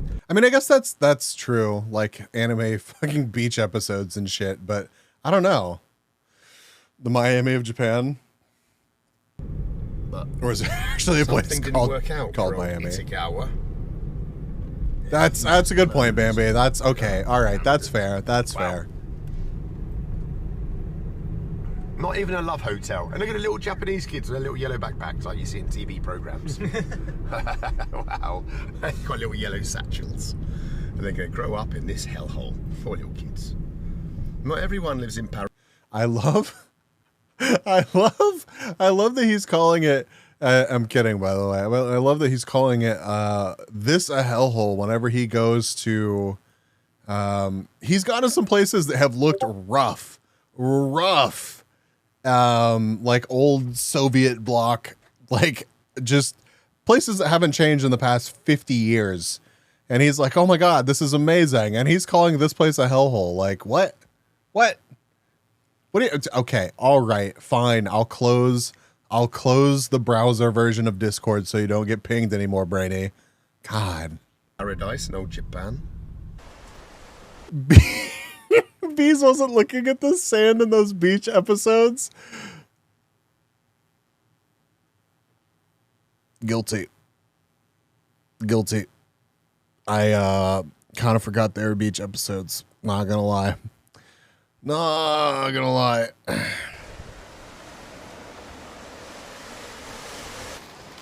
the 15th of November 1977, a young schoolgirl, just 13 years old, called Megumi Yokota, was walking home from this school up there. It was a journey that she'd never complete. Lying offshore was a North Korean submarine. And soldiers from that submarine had come in the night to the town, looking for someone to snatch and take back to North Korea to work in their spy school in Pyongyang holy and teach shit. North Korean spies how to behave and act like a Japanese person so they can infiltrate Japanese society. Holy shit. I had no idea that was the thing. Megumi wasn't the only Japanese citizen that was captured. All along the western seaboard, Japanese citizens were disappearing. And nobody knew where, until a defector told the story of Megumi and her compatriots many years later. Eventually, the North Korean regime admitted their crime. But Megumi would never be returned to her parents.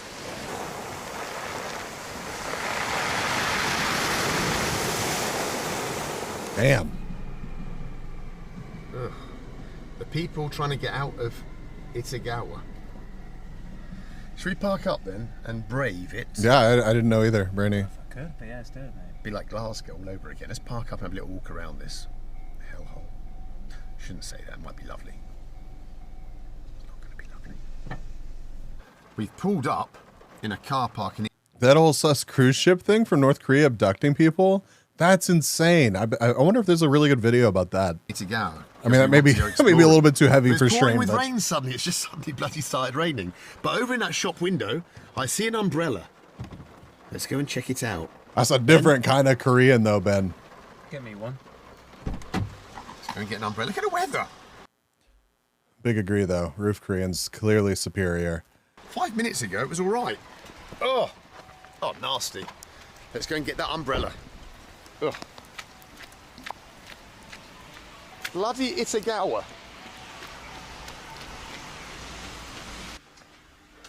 Konnichiwa. You have an umbrella? This umbrella? Umbrella? Mine. Your one? My umbrella. No. No? You sell umbrella here? You have umbrella here? No? No. Okay, never mind. Okay, never mind. It's a nice umbrella. You don't want to sell it? Where is umbrella? Station umbrella. Okay. Station Okay. 7-Eleven. Yeah. Oh, 7-Eleven. 7-Eleven. Other side. Okay. Arigato. Arigato. Arigato. Thank you. Bye-bye. Bye-bye. His pronunciation of Japanese is so silly. I believe that. I don't know any better, but I believe that. Whoa, that's cool. You push a little button. Just for 1 hour. Hey. Konnichiwa. Which one is better? Oh, I don't mind. This one is lovely. Thank you so much. Thank you. Thank you. I will bring it back in 1 hour. Okay. Thank you so much. Arigato. Ah, perfect. What? You can rent an umbrella? Well, that was nice. That lady said I can borrow her umbrella. for 1 hour. Don't know what Ben's going to do, but I'm quite all right now, walking around Itagawa with my umbrella. Oh, he's there. That is a cool umbrella. I like that umbrella. Only one, Ben. Only one. Where's my umbrella? They've only got one. Did you buy that? No, they lent it to me for an hour. An hour? We better Brilliant. be quick. This way? 7-Eleven. Yep, okay. Which way? Oh, you're going to take me, thank you. You speak English? No English? Why no? Okay, never mind. Ah, okay. Upstairs? And then left. Ikuji. Thank you so much. Thank you. Thank you. Bye-bye. Bye-bye. Bye-bye. Thank you. Wow, that was nice. Some Japanese schoolgirls helped me find the 7-Eleven. Like, it would be nice there to be able to turn that down a little bit without having to go into different software. Oh, he gets a clear umbrella too. Konnichiwa. One umbrella, This please. makes me want a clear umbrella for like the twice a year that I would need it. Arigatou gozaimasu. Sayonara. Bye-bye.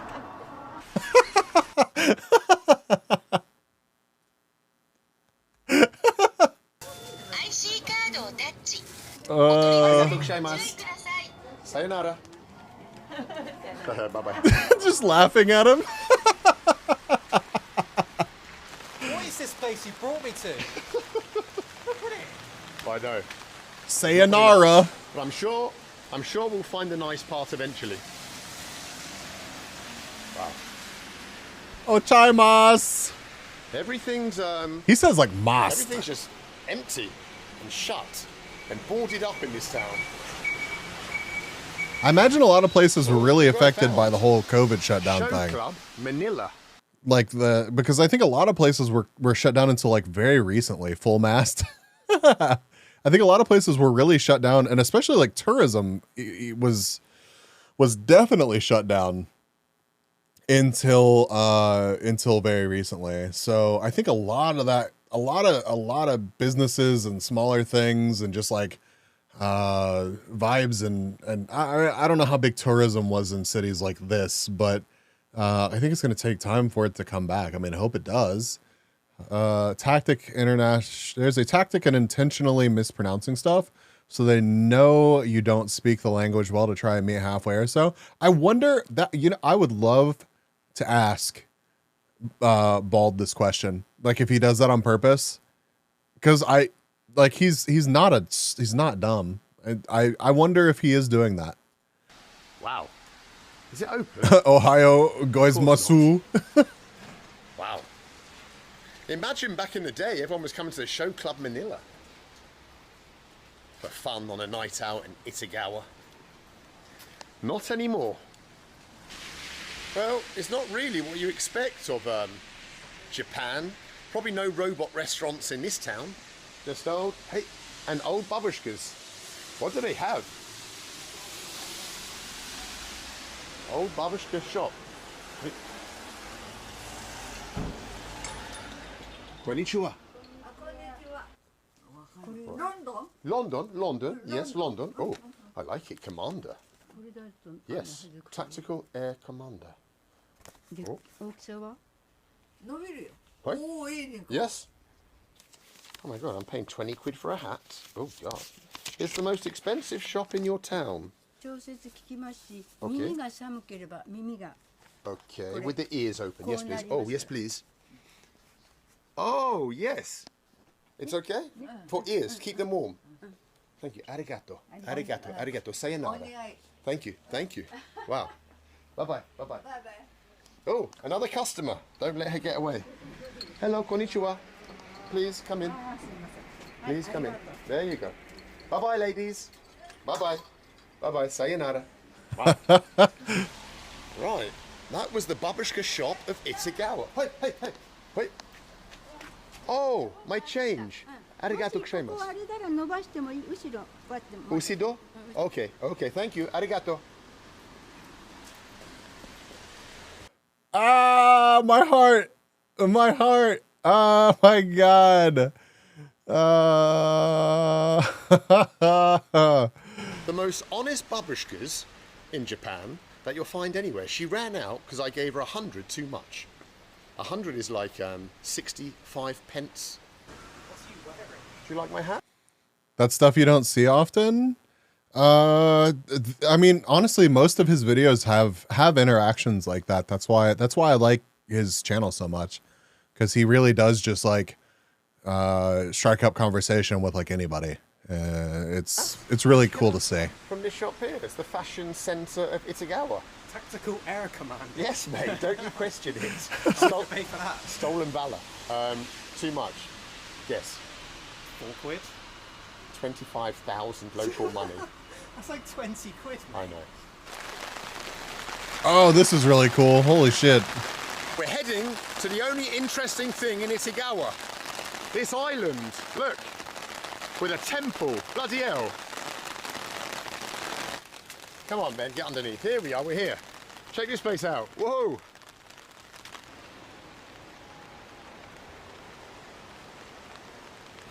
Well, look what we've come to. The only interesting thing in Iragawa. A red shrine on an island.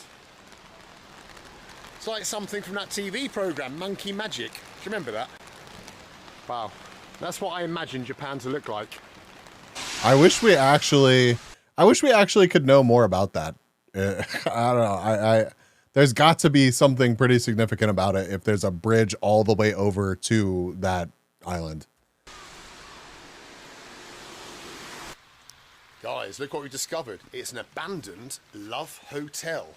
You've probably heard of love hotels, but if you haven't, I'll explain.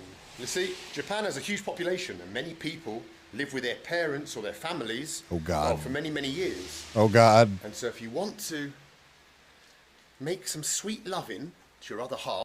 A shrine with some sort of telecommunication infrastructure on it? Yeah, I mean, that's what it looked like. Or to whoever, you come to a love hotel. Check this out. Oh, God. Now, as I said, everything's about secrecy here, so you don't see a receptionist. Instead, this is terrifying. For which room you want. You choose which room you want. There's the prices by the hour maybe, or by the night, I don't know. And then you go on, up the steps, or up the elevator if it still worked. It doesn't anymore. Murder This is where hotel? you brought Mrs. Fujikoma, or whatever they're called in this country, for some sweet loving. Let's go upstairs and see what's left of the rooms. Oh, look at this. There was some sexy time went on in here, I bet. Crikey. Look, Mr. Fujiyoki and Mrs. whoever would have come here and made love on that bed. Is it springy? This is the real journalism that we're all here for. Yeah. Then afterwards they were relaxed on this sofa. Must have been hardcore for the room to be left like that. Would you bring your lady here for some sweet love making? My God, Agent. Absolutely. I'm getting turned on thinking about it. Wow. Yeah, I'm sure. Look on in. Rooms basically. Beds and bathrooms where the magic in Japan happened. Oh, look at this one. Oh, I bet there was some filth happened on that bed. Look at it. It is crazy though, like this perspective, because I've never seen like even like I've watched some urban exploration from like what is Fukushima, where the nuclear accident happened.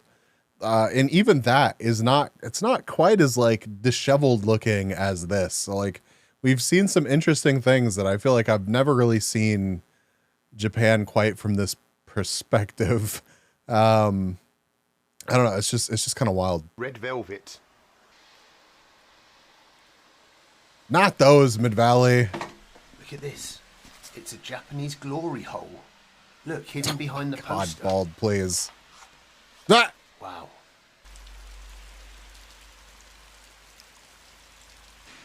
That was the abandoned the love power plant, hotel Phoenix, yep. of wherever the hell we are.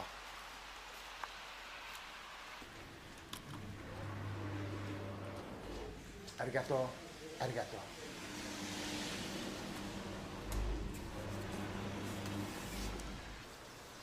It's like the abandoned psychiatric hospital, but newer somehow. Well, that's it then from old Itagawa. Can I take Brainy to that hole? Of Japan. Abandoned buildings, derelict streets, terrible weather, but good food and friendly enough people. So yeah, let's go and find a place to stay for the night. Oh my god, we're looking for a hotel. Is this a sidewalk? This place called Hotel Oasis. Down here, it looks bloody grim. Are you supposed to be driving on this? God, where are we?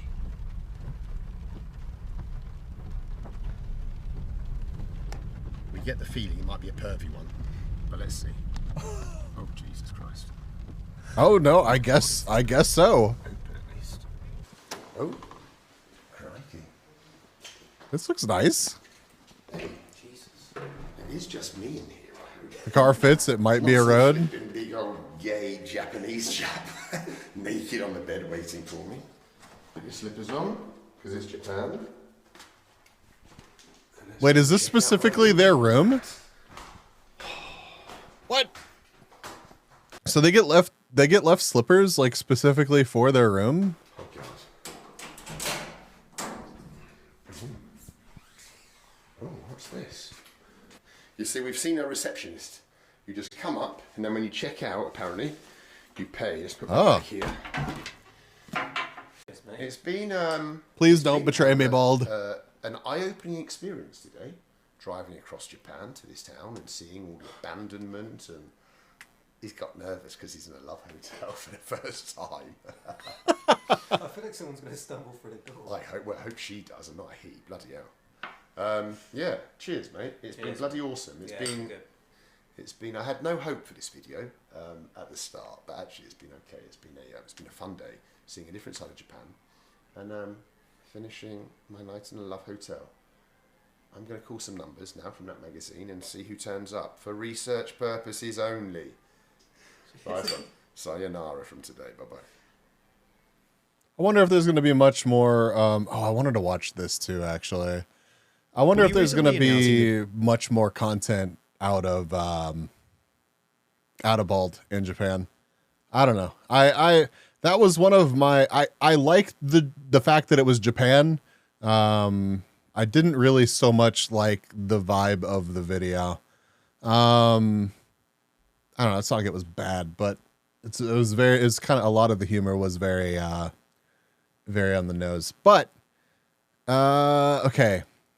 Most confusing video ever. I think that's where I'm gonna go now. Cases that have been happening recently. Some of them have been absolutely. And I still want to go to Japan. Oh my god, it'd be even if the slippers were a huge problem, even if the slippers were a huge logistical nightmare, still, I feel like that'd be such an amazing trip. Hi, Leah. I fucking love you. Hello.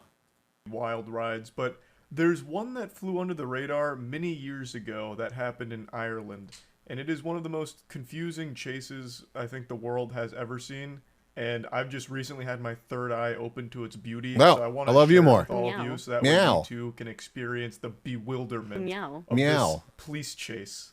Your usual police chase in Ireland. Oh, holy shit. Oh god, the boys are back in town. Fuck. Oh god.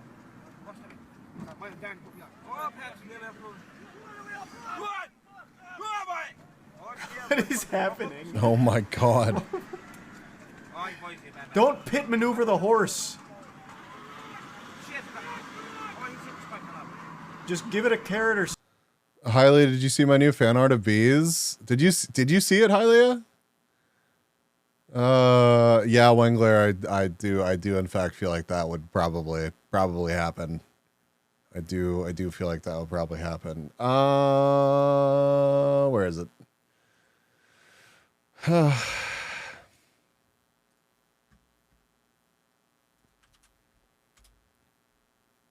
Appreciate It's on Twitter and Discord. Oh, it's on Twitter. I gotta go like it on Twitter then. Something they like that. Oh well. Huh.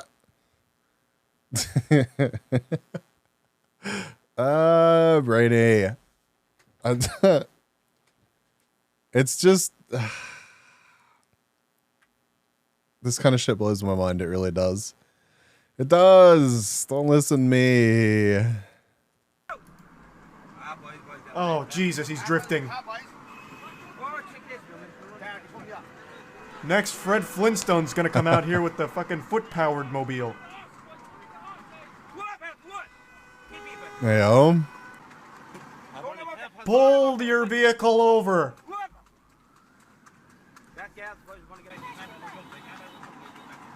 So are we in a police car right now or a normal car? I don't know. It almost seems more like a police escort.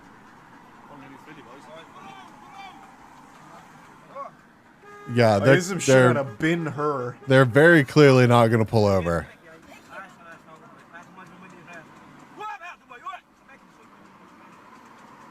What kind of vehicle even is this? What kind I of can't tell. contraption am I looking at? Oh, does he mean the cart? Like, look at that stance. This actually looks like something out of a cartoon. When a cartoon character's carriage gets blown up with dynamite and all they're left with is like I think like riding like the skeleton of it. I think the whole point of this is just to be like it's for horse racing. Well, why not just ride on the horse? What is the point of it? That would be too simple. That'd be too nonsense easy. Back here, you'd go faster just on the horseback. It's not even like an actual chariot. It's more like a unicycle buggy, but with 2 wheels. So not really a unicycle. It's not really a unicycle. But Then you sit is like it? it's a unicycle. It's for bad back riders. Anger, are you still lurking? Does this resemble anything like you would be sitting on a unicycle? Because I don't think so. I don't feel like I want to be a chariot when I grow up. I don't feel like this is anything like you would be sitting on a unicycle. I might be wrong. I'm not a unicycle expert. I don't, shockingly not far off. Really? Okay. Really though. Like, this kind of the angle of the dangle here. The angle of the dangle seems a bit off. The legs are forward, the rest isn't. All right. I mean, I defer to your expertise, Anger. Throwing shit at me, Hylia. Okay, so it's like training wheels for horseback riding? This feels like it's a really awful design. Because let's say this horse shits. He's shitting in your face. It's got a bag on it. Like, horse shits can be ferocious. It's got a just going right in your mouth. This is a terrible fucking design. Like, the horse's tail is brushing up against this guy.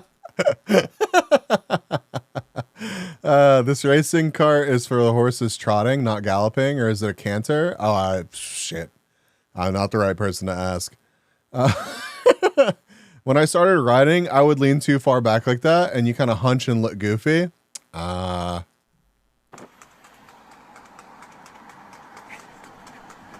love the trotting sound. It actually sounds like stock sound effects.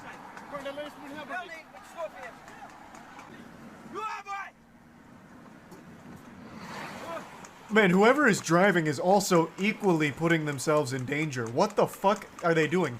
Is this a cop or a normal person? Because holy shit. Mid-raceway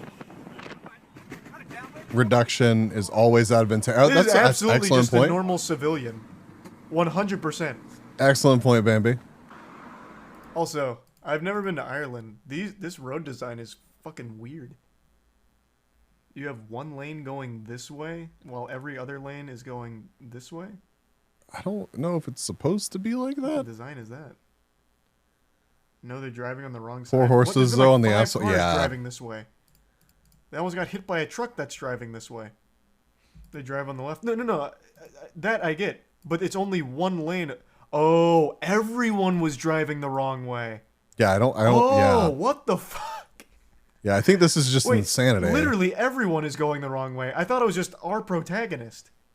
Oh, fuck me. I thought they only had one lane going this way. I think that's why you got the double But yellow. actually, everybody was going the wrong way. Oh, okay. Oh, Jesus. Oh my god, he's fucking booking it. The horse owns the road now. What is the conclusion to this?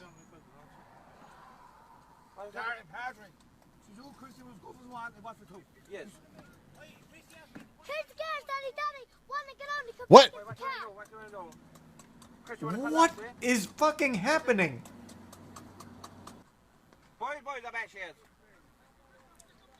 I don't know. I don't know, Twitchigo. What just happened? So now he pulls over? Did the driver here make like a reasonable argument? Oh, okay. I didn't realize I couldn't do this. No, I think he's going back to the dude that was pulling the trailer earlier. I don't know. They're blaming the horse. How could you have done this? The rider was held hostage. It actually is all the horse's fault. Now they stop to lecture him on the middle of the fucking freeway. Is he just gonna take off again? What the fuck is happening? I don't know. You're losing me on this one. How did a crowd gather so fast? That's what I'm wondering. Everyone just stopped their commute to go ridicule this guy? Alright, everyone back to your cars. Everyone back to your cars. He wants to ride a horse around? Let him ride a horse around. Wow. This only has 9,000 views. How the fuck did this fly under the radar? Because, like, what do you... Because what do you get from that? You literally don't get anything from that. There's literally no understanding, apart from the fact that that guy does not give a fuck. It does not give a fuck, and he was riding around on the street. Like, yeah, it's crazy, but, like... What, does it get... Should I keep going, Anger? Should I keep going? Baffling chase I've ever seen in my fucking life. And there was two of them. I don't even know what happened to the other assailant. That man's still out there riding. They stole his ride. Yeah, maybe someone stole the other guy's horse. That was... That really did feel like an AI-generated video. Like, it felt like AI was experimenting with like a movie plot. So they came up with a premise. Two guys on horses. High-speed chase. Crowd gathers. They're unhappy. And then they all leave. That was just such a weird circumstance. I mean, that's a fair statement. You missed the horse get stolen? No, I didn't. You're talking about this, right? Because the horse gets away. Wait, is that a different driver?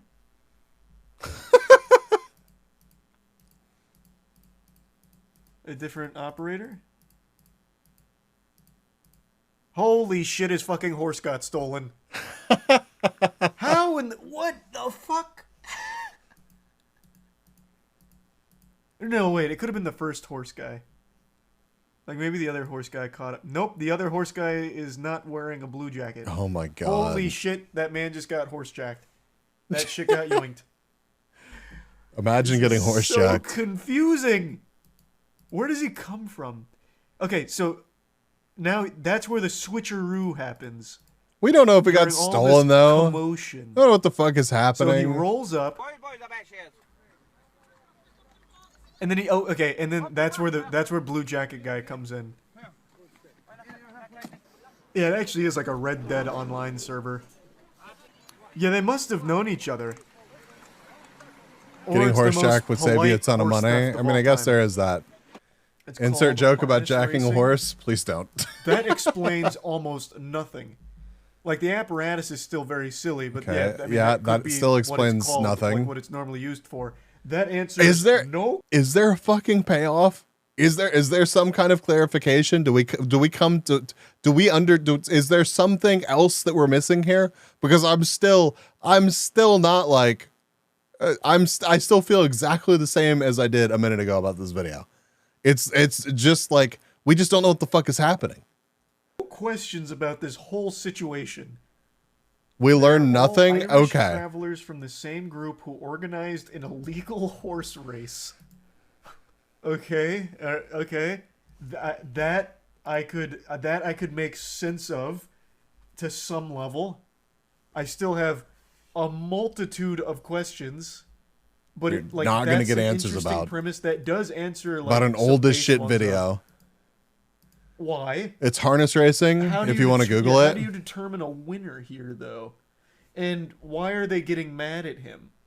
So he gets like a public shaming here. Because somebody wins and somebody loses. It's not. Game of Thrones.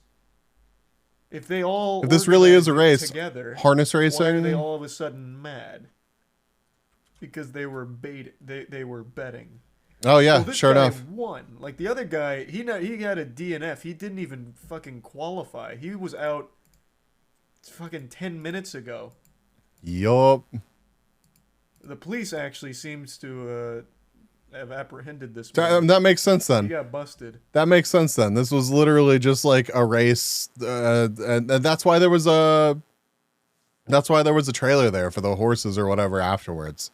Like they probably just load them up and take them somewhere else.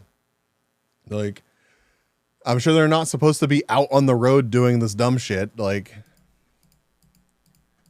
someone would have laughed at So them it with was a all cart. up to him to carry the Their torch. Jack Dodge pickup. I Shifting, believe not that. double clutching like you should. True. Amateur. I think the guy in But they blue wore no is, helmets. Wow, imagine that. well, Training session was right, that's suddenly like a hijacked. 12-year-old boy. How young can you join the academy? Cover. Like, cool. Yeah, okay. Well, I mean, that's that. Yep. I kind of want to watch this video. Because Boogie298, chat, does anybody know who Boogie2988 is? Like how many people actually know who Boogie is? Like this dude was like an early YouTuber. Who? No. I've been following him a long time, vaguely. Yeah, he was he played a character, Francis. You heard the premise of what happened? So Francis, let's see. Francis Rage. He would play this character where, like, typical gamer. Let's see. Where's one from a long time ago?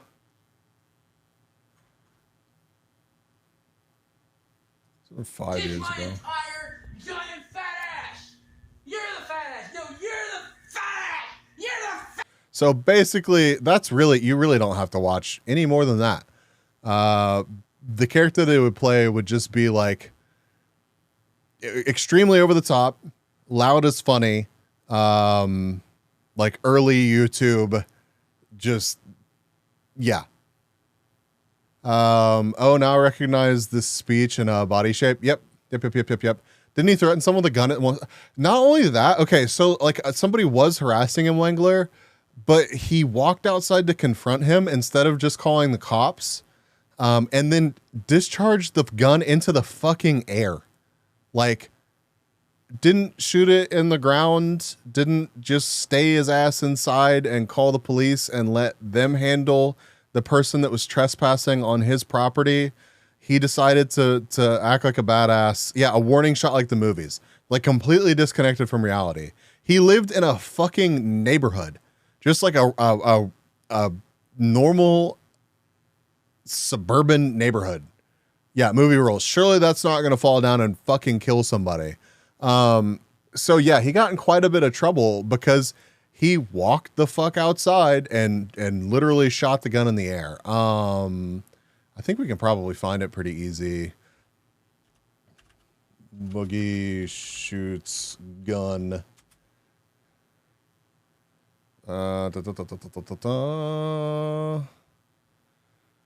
Do not go to a YouTuber's house for any reason. Yeah. Oh, God, I wish there was just like an easy clip of this to find. Maybe we'll see it here. I don't give a crap what any YouTuber. Yeah, I don't give a crap what. I can't show any of this footage. There was a debate between Boogie. Okay, and well, Frank Castle. he can't show any of it apparently. Anyways, this dude went to his house. He went outside. He shot a gun into the air. It was really dumb. It cost him a lot of money in legal fees. But let's just watch this video. That he's basically broke shouldn't be a surprise to anyone, as if you follow all of his incredibly poor choices made over the last 4 and a bit years, you'll understand that bankruptcy was almost unavoidable. So let's begin by looking at October 2018, in which Boogie's main source of income, his YouTube channel, slowly began to die. Up until this point, Boogie had established a reputation as an overweight yet friendly nerdy gamer, who people considered charming since he was totally fine with each of his flaws. When he wasn't playing his fat Francis character, Boogie was telling wholesome stories about his personal life, with one of the more notable ones being a video titled What It's Like to Be Broke. In this video, Boogie explained that he had grown up in a fairly poor environment. So they had decent income, it's just they didn't like to spend it on us kids, at least on me. And that as a result of that, he was now much wiser with his income. Now, you know what I do with my money? Every single dime, every single penny goes into the bank, because I don't ever want to live that way again. Which felt both inspiring and relatable. I hope that he was just saying it goes into the bank and not actually it just goes into the bank and sits there. Because I feel like you're just throwing away money that could be making you money. If you're making YouTube money, like enough to support yourself, enough to where you're just putting money away, like make that money make you money. But he may have very well just been sticking that shit in a savings account, which... The narrator is prolonging every single sentence to the end like that. I'm sorry, Twitchigo. I'm sorry. Especially since Boogie highlighted that he now only spent money on things that would improve his videos. I used every dime to buy better computer equipment, to get better. And after just a year and a half, I was able to go off because I started earning my YouTube income. This desire to improve the content unsurprisingly resulted in better uploads, and by early 2014, Boogie passed 1 million subscribers before uploading a new video simply titled How Much Money Does Friendly Nerdy Gamer Make, which felt like yet another... I don't know. I remember seeing him before 2014.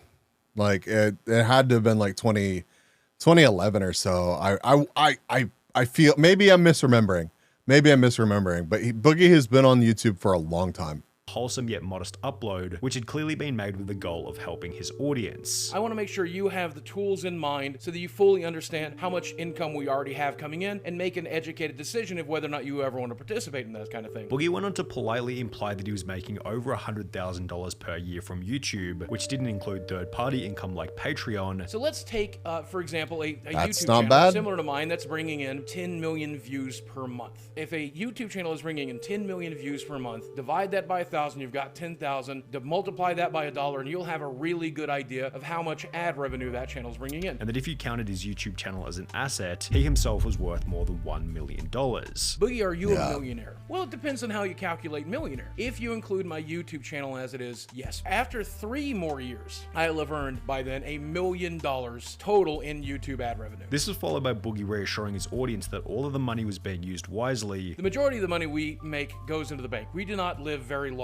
by any stretch of the imagination. Makes sense. I mean, obviously, good decision. large, but we do not spend. Where did we go wrong, chat? Where did we go wrong? Such as, wild guess, but he's very rich now. He deserves it. He's one of the only YouTubers that didn't let the money and fame get to his head. He's still just as humble and cool as when he started. I admire that. Amazing video, Boogie. You're one of the realest, most transparent YouTubers out there, and please know that your fans appreciate it. I clicked on this video randomly and I stayed to watch, and to be honest, I'm really happy this guy makes a lot of money. Don't know him, never seen his videos, but I'm just glad that he makes money. He's very humble and I respect that a lot. This positive sentiment toward Boogie resulted in more views, subscribers, and Patreon members, which strengthened his financial position. Not being an early whilst adopter. also giving him the chance to stream on Twitch, opening up another source of income which kept him financially stable. I can chime in, but I suspect I'd be jumping the video. I mean, I want give me your take on what you think is going to happen. I'm curious. I haven't watched this and I haven't kept up with Boogie, so I genuinely don't know.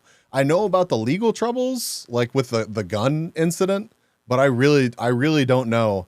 I did see that he had like started an OnlyFans or something, or an OnlyFriends. I don't know if we can actually talk about that on Twitch, but I saw that he had like an OnlyFriends, and was like begging pretty hard for money, but I don't know exactly what went wrong during the apocalypse. What, Brainy? What? Losing my YouTube ad revenue will hit us pretty hard, but I've diversified our income. Things were going so well for Boogie that in August of 2017, he paid for weight loss surgery. I'm home from surgery, that everything went well. The surgery went way better than I had expected. That's fair. The doctor did it in a very short period of time. However, while this would initially improve Boogie's health dramatically, I'm 110 pounds down since the pre-op diet, and then I've lost 7.5 inches from my waistline. it would eventually contribute to him going broke in an unexpected way. Boogie explained in a video that for married people, the weight loss surgery tremendously increases the likelihood that you'll end up getting divorced. The surgery and the recovery from it is really, really hard on a marriage. 85% of marriages fail after the surgery within the first 2 years. He added that in the lead up to the surgery, his marriage was already in a rough spot. Our marriage was far from perfect. One major issue that was persistent throughout the entire marriage, and that was my anxiety disorder. And as a result of him now being in a healthier condition, his wife suggested that they should divorce. She told me that she was thinking about separating now that I was out of the surgery and now that I was nice and healthy. We talked about it and decided that she should take a break. 2 weeks into that, she called up and said that she had made her decision, that she wanted things to be a more permanent change, and that we should start moving in that direction. Boogie explained that his wife was extremely generous in the divorce, having stated that she wanted far less than 50% of the finances. And she's like, I want enough to where I know I'm going to be taken care of. And I'm like, okay. So she gave me a number, and I'm like, but that's not half.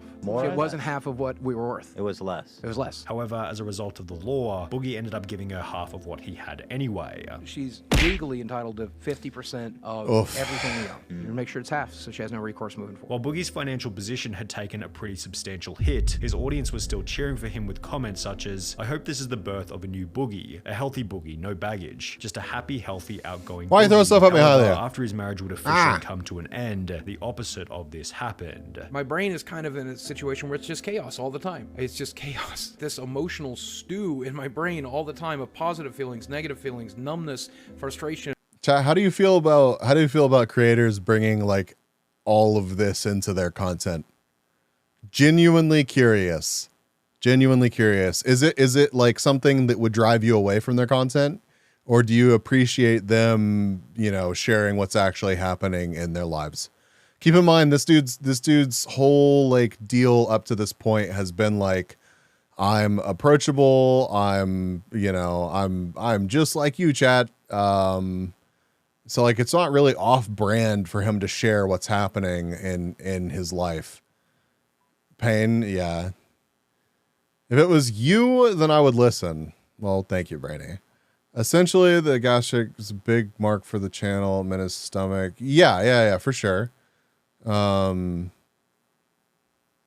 I mean, divorces are just difficult. I do know that feel.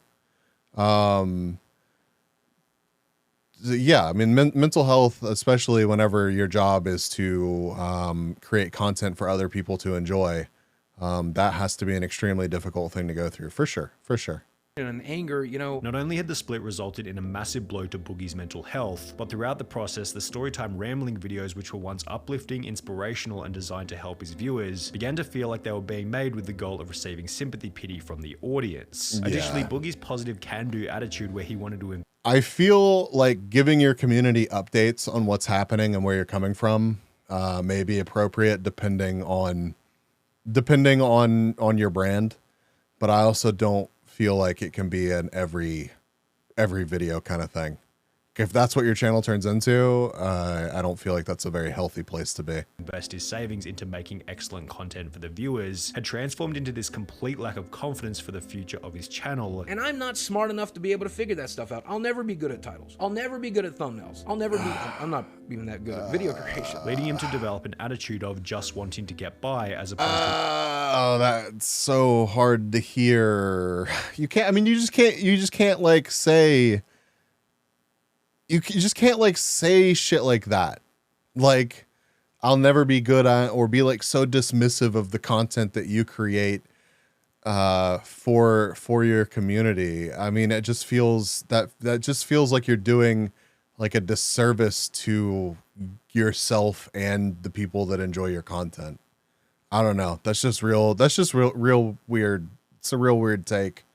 It's a real weird take. It's kind of defeatist. And like I get it. I get it. Tough mental spot, but like like I don't know. You just can't just be that, you know? I don't know. I'm kind of like that with like TikTok and shit like that and other content that I'm not super comfortable with, the creation of things like that. But it's like, it's one, it's not my full-time job. And two, it's like most of it comes from the fact that I recognize that if I were to take the time to do something, it's going to take me like 10 times as long as someone that's like a competent editor. You know what I mean? You know what I mean? He also has the desire to be friends. It's clearly to be friends with all by seeing all sides. Also made him enemies, mental health on the rocks. So clearly made some terrible decisions, like the gunshot. Yeah. Yep. Wanting to grow his audience. As long as my rent is paid, as long as my mortgage is paid, as long as I can keep the lights on, as long as I can support myself and the people that I currently employ, hey, I'm happy with that. The final video related to his divorce, in which Boogie explained that he now fully owned his house again, happened to have been uploaded in October 2018, which was the very same month where Boogie began to lose subscribers. The decline will be addressed in a video titled State of the Channel 2019, in which he mentioned that the breakup had a significant impact on the channel's viewership. 2018, as we've talked about, was one of the roughest years of my life, and it really showed here on the channel. Before going on to state that the Storytime Pity Party videos were also impacting the channel negatively. I know, just complain and whine and just be miserable. Sharing who and what I am has been counterproductive in quite a bit in the last year or so. Mostly when it comes to the mental issues, the anxiety, the depression. I feel like that's kind of blaming. I also don't feel like that's an appropriate way to put it. Boogie, what the fuck?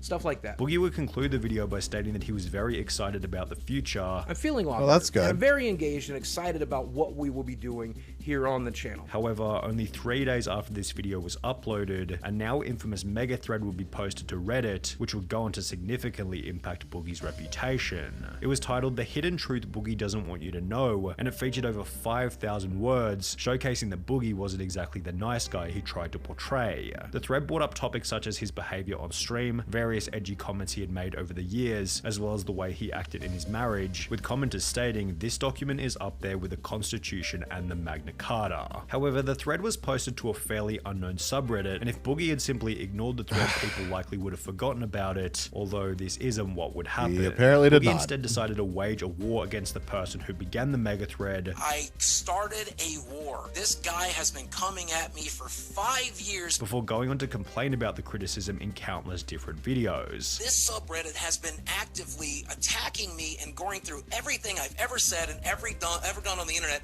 for the last 3 years. Just 2 years prior, in 2017, Boogie was handling criticism much more effectively, even stating that some of the points were valid. A lot of people have been discussing me over the past couple weeks. I've been on the front page of Reddit, and this they is tend so to hard to discuss watch. me in a very negative light, which is reasonable. And obviously, Boogie's new 2000. I mean, you don't even have to like say it's reasonable, but like it's just like it's giving it attention is only going to make it worse, dude. It's giving it attention is only going to make it worse, especially if you disagree with it. It is one thing to own up to something. It's one thing to own up to something online, but like giving it attention and just like you're basically giving it like I don't know the right way to put it. You're giving it legitimacy by even acknowledging it. Being so defensive about it is just going to make people go, And it's certainly going to stick in their mind more. The 19 strategy of trying to stop the criticism only led to more criticism. 3 months after the mega thread was posted, Boogie would upload a new video titled Taking a Break, I Give Up, You Guys Win, in which he'd state that he needed a short break as a result of being anxious and nervous. With fewer uploads and a declining reputation, his monthly subscriber count began to fall off a cliff, losing 5,000, 14,000, 28,000, before losing another 42,000 in August 2019, yeah, banana, representing a decline of more than 100,000. Yeah, I've liked the videos videos I've watched from this channel. I haven't watched a ton of their stuff. Content, Boogie ramped welcome up in. How are you? And apologies, which not only led to a decrease in views from an average of 10 million per month to 2 million per month, but it also led to comments from his audience such as, "I used to watch every video before. For me, you were like the Mr. Rogers of YouTube. Soft, understanding, and compassionate. Lately, it had just been apologies and complaining. I miss the old content, not because of Francis or gaming or whatever, but because of that person." Fucking about at the state park? Despite Hell Boogie's yeah. clear decline in his views, subscribers, I hope you had a and great income, time. his spending habits hadn't changed one bit, as midway through this collapse, he'd announced that he was taking on a $100,000 loan to purchase a Tesla. I ended up buying the X. I still haven't got it fully financed yet. I'm having to finance it, obviously. Bro, what? I thought that he bought the Tesla while like he was on the rise or something.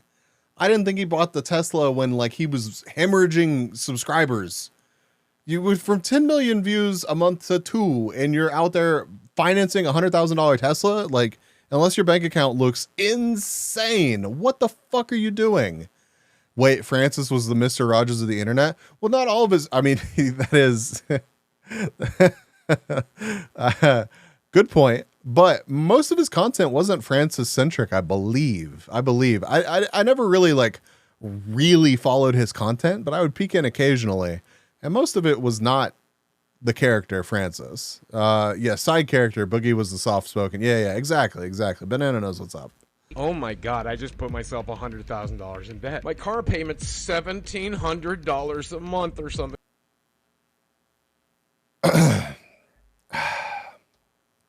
Both were a character technically, yeah. Pretty much like any sympathy that I had for him up until this point is now fucking gone. It is now fucking gone. Actually fucking gone. That is like the fastest way for me to go, what the fuck were you thinking? Some people just got to hit rock bottom and they need to get there fast. Yeah.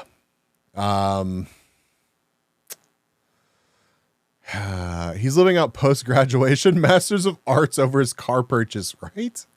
Need to hit rock bottom and they got to get there fast. I guess maybe he's there right now. I don't know. We'll make it to the end of this video, but Tesla owners, I mean, it's not even that. Like, I get it. I get the wanting a Tesla. Like, I think a Tesla would be fun as like as a commuter vehicle or something. Like, I don't know. Listen, it's complicated as fuck for sure, but I'm sure as shit not gonna pay $100,000 for one. Even if I had $100,000 car money, I enjoy my shitbox. I do. I enjoy my shitbox, and I enjoy the fact that I can fix my shitbox or have someone fix my shitbox. I'm not going to be waiting on parts for 6 months or having to replace a battery that costs more than most vehicles. Like, yo, Apollo, welcome in. Thank you for being here. Shitbox for life. Amen. Listen, I drive a 2005 Subaru Forester XT with some tasteful modifications. I love that shit. I really do. Could I go get a new car? Sure. I really honestly don't want to. I just, a $1,700 car payment? What the fuck, dude? He was like, if Ms. Kiff gets a scratch on his car, it's like a $1,200 problem. If I get a scratch on my car, I don't give a shit because it already has scratches. It's like Asmongold's reasoning for buying a shitbox of a car. Yeah, no, exactly. Like you really don't have to be stressing over that. Is it really worth your time and money? Maybe it is. Everybody has different priorities. I really hope that, you can afford whatever car payment you have, chat. Sometimes you get stuck in situations where you just have to fucking, sometimes it's difficult. I don't know. I'm not going to actually sit here and judge an everyday person for just trying to make the best decision that they can purchasing a car. If you've managed to get into that situation and it didn't go well for you, I feel for you. I doubt that anybody in chat has overextended like Boogie just did. Tasteful modifications, read bikini anime waifu painted all over. I mean, I have Iron Mouse hanging from my rearview mirror. I have a sticker bomb fender with some things on it, but Mitsubishi Lancer Rally. Yup. Something like that. That's more money than I make on Twitch. That's like half of my YouTube revenue. Bro, what the fuck are you talking about? And like, why would you get on stream and admit all this shit? Like, who wants to hear this? What fan wants to hear that you fucked up like this? Like, that's on you. That's on you. You fucked up. Like, get rid of it. Get rid of it. Like, don't like, this just sounds like going to chat and being like, oh shit, I need more money from you. This month. Boogie then made a tweet about how expensive the car was, giving him another opportunity to make himself look like an idiot. I tweeted out that I was not going to be able to afford this car. Reddit and Twitter lost their minds. I don't blame them. I don't blame them, Boogie. Oh, are you trying to manipulate people into giving you money? The answer. Yes. Yes. Yeah, that's what it fucking seems like. Anyways, chat, Twitch Prime. Yeah, give me Twitch Prime. I'm not going to go spend it on a fucking Tesla. Yes. Give me some money. If you guys want to help me pay for Oh my Tesla, fucking God, dude. Oh, oh, shit. Oh, shit. Oh, okay. All right, cool. Yeah, Mr. Rogers of YouTube right fucking here, Boogie. Literally any sympathy that I had for this dumb motherfucker, all gone. Literally all gone.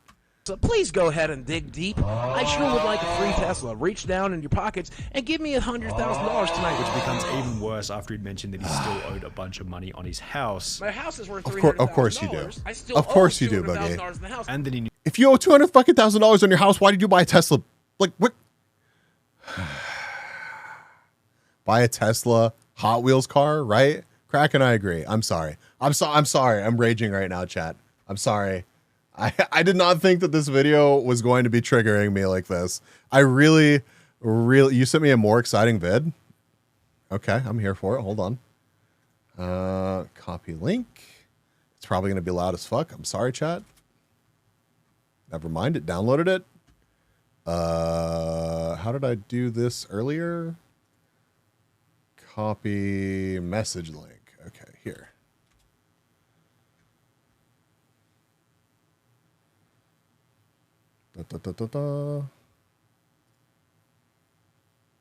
Oh, did you mute it? Oh, holy shit. This is a much more crazy time lapse. Oh, this is cool. All you need to do is send it into 488. $20. Okay, I got you, Edgar. Alexa Fleur 488 gifted a tier 1 sub to Banana Cup. Thank they have you. given 28 gift subs in the channel. Banana, make sure that you thank 488. Enjoy the B-motes. Thank you so fucking much, 488. Seriously. I promise that I'm not gonna run out.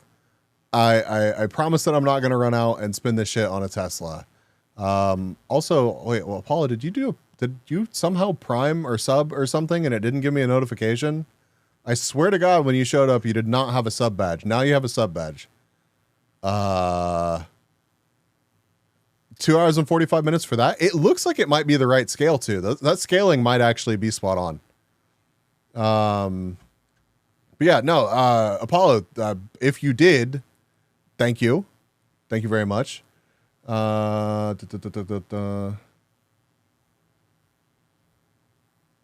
Yo, Kraken, thank you. I appreciate that DM. I'll look into it. I'm happy to take input like that. I appreciate you taking the time. Good night, chat. Ambies. Good night, Brainy. I'm still not going to be paying you, but I will continue to love you.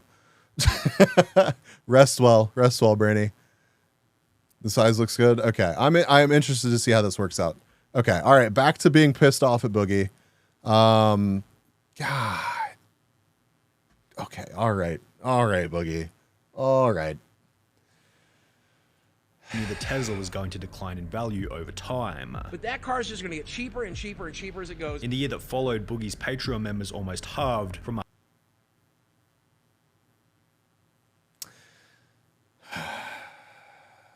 120 down to 65, partially as a result of him You lurking, taking long Bambi? breaks from creating content. Enjoy the lurk. You'll notice that for the last 3 weeks, I've really not been updated. I have not streamed in 3 weeks. Which accompanied the transformation of his comment section from a once positive place full of supporters to a wasteland of negativity full of detractors. It's incredible how openly money-oriented this guy is. This guy talks like a No, you're good, Banana. Thank you for thanking 488. Ministry, where you're supposed to send a $50 check for good luck. Imagine this guy would win the lottery. He'd be broke within 12 months, which would eventually turn out to be somewhat accurate. After his back and forth with Frank Hassel in early 2021, Boogie had to shell out a bunch of money for legal fees. Let me point out just how expensive all of this was. And obviously, I took money out of my bank account and I paid for it out of pocket. This cost tens of thousands of dollars to fight. Why did it cost you tens of thousands of dollars, Boogie? Why did that happen? Why did that happen? Like, look, I get it. Like, everybody has problems. You were going through some shit, but like, you financed a $100,000 car when you owed $200,000 on your fucking house. How the fuck did you owe? Okay, first off, we need to talk about this. This fucking guy, he had, what was that? 1,600 patrons? 1,600? He was making money off YouTube. He was making money off Twitch. He was making money off of sponsorships. How in the fuck did he owe anything on his house? How? Literally how? I have absolutely no idea. You could afford to pay shit. He said the house was $300,000. I have literally no idea how that shit was not already paid off. I simply do not understand. He grew up in poverty, sure, but like he started. That's the thing though, Banana. He started out making the video being like, "I'm trying to be smart with my money." Like, surely there was somebody. Like, God, I hope there was somebody, and there probably is. There's probably some poor fucking money manager somewhere, just screaming into their fucking pillow, just pissed at the universe because they tried to tell this motherfucker what to do, and instead he clearly did something else. No, they see this every day. I bet they do. God, dude. The divorce probably bees think it was paid off, and then obviously half went to his wife, so he needed to pay out for that. Yeah, but like time has gone by. Significant amounts of time have gone by. I'm sorry, but like when you have the amount of income that he has, he can't have that much fucking overhead for the content that he was producing. You have that much fucking income coming in. Yeah, you go through a divorce. Yeah, that sucks ass. But like, get your foundation. Get your fucking foundation set up again. You know, you lost some equity in your fucking house. You've got some ground to make up. Like, get that shit handled. Get that shit handled. There's so many people who make like big money and spend even bigger. I guess that's fair. It's just, I had so much hope for that not being the case. I had so much hope for that not being the case whenever he started out making videos being like, this is how much money I make, and this is what I'm doing with it, and I'm saving it, and I'm never gonna have to worry about money again. Like, I just, like, but where is he spending the money? Like, I wonder if we get to find out, like, where is all of this money going? Because, like, it just doesn't make any sense. It just does not make any sense. It's so big a problem it literally causes financial bubbles when it turns into a crisis. Yeah, for sure, Banana. Yeah, I'm sorry, Wangler. I am malfunctioning. I guess I am a little bit, but like, I don't know.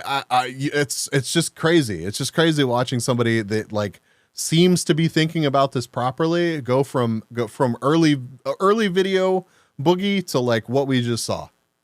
Which also resulted in Boogie producing less content. I was advised by everyone to live stream less, to make less YouTube videos, to say less things that could be taken out of context and used against me before we had a result, because you know from Reddit and 4chan that's what they like to do to me. Yeah, but that Banana. cost me I mean, that's a small fair. That's fortune fair. And lost wages and lost Maybe. However, maybe I should not be so harsh on him. Maybe I shouldn't be. But like, chat, please don't do this shit.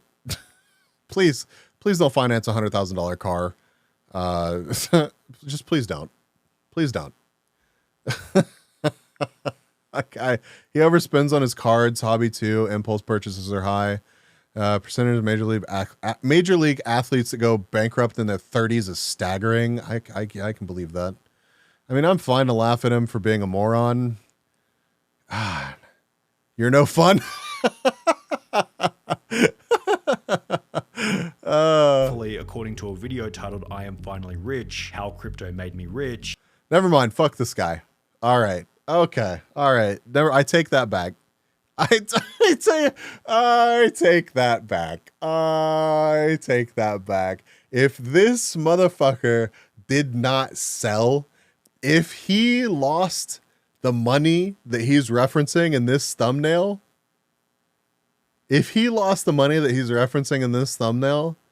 I'm fucking done. I'm fucking done. I don't even... Boogie apparently had no financial problems whatsoever. In the video, he explained that back in 2019, Boogie had taken a massive gamble by purchasing a bunch of cryptocurrency and by... Okay, so that's where the money went. That's where the money went. That's hobbies, and the super intelligent, safe play of dumping everything that you have into cryptos. All right, let's see how this plays out, chat. Let's see how this plays out. This motherfucker. Early 2021, he had quadrupled his money. I basically took every dime I had in liquid funds and invested it in a huge gamble. I invested pretty much every... And you sold, right? You sold. Boogie, you sold, right? You took that money that you're talking about. You're making a video saying that you're rich, and you cashed out, right? At least enough to actually be rich, right? It only goes up, right? I had into cryptocurrency. I invested all the way back here, and yeah, that's where we currently are with that market. So to say that I doubled my money is an understatement. In fact, I did more than that. Boogie then tried to pathetically coax his audience into trying to give him more money. Never feel pressured to get one of those memberships down below. Never feel pressured to subscribe on Twitch. Never feel pressured to make a donation or interact with one of my sponsors. Never feel pressured to buy a t-shirt. Before going on to state that he planned on taking the money out of crypto to put it into a safer investment. And that's if I don't... Did you do that? Take the money and invest it in something that will make me money, which I am most certainly going to do. However, as highlighted by almost every comment, the video aged incredibly poorly, because only a year after posting it, Boogie uploaded a new video titled "I Need Your Help," in which he explained that he had lost almost all of his money. Psychopath says no.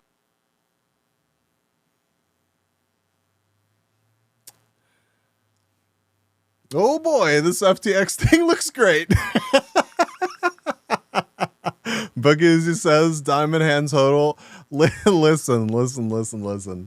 I've touched on this before. But I have certain feelings about our free markets and how manipulated they are. But my guy, sell the fucking crypto. Sell it. Oh, yeah, I bought crypto as a joke. I've talked about this before as well. I bought a funny number amount of Dogecoin. When Dogecoin was like 0.0004 cents or something. I won't say what the funny number is, but it was a funny number. And Dogecoin was extremely inexpensive whenever I bought it. And then suddenly it was worth real money. And I sold the majority of mine. I want to say it was around 13 cents. Per Dogecoin. And it went all the way up to like 22 or something. It's like some insane number. I don't know. It went much higher than when I sold most of mine. I bought in a couple more times and sold whenever it went up a couple more times. Like jumped in and out a couple times. But like I did not, like I will admit that I did not sell Doge at the peak, but what I will also admit is that Dogecoin made me some fucking money. And did I tell a single fucking person to buy Dogecoin? Hell no. Hell no. No, absolutely not. I laughed my ass off at all of the people that were on like Facebook and shit being like, I just bought a bunch of Dogecoin whenever it's like expensive as fuck. And like, this is why Bees is proud to announce he financed a Tesla. Absolutely not. Absolutely not. But like people that were like getting on Facebook and being like, friends and family, you need to buy into this shit like right now. Like, no. And this motherfucker here that we're watching the video about, bro,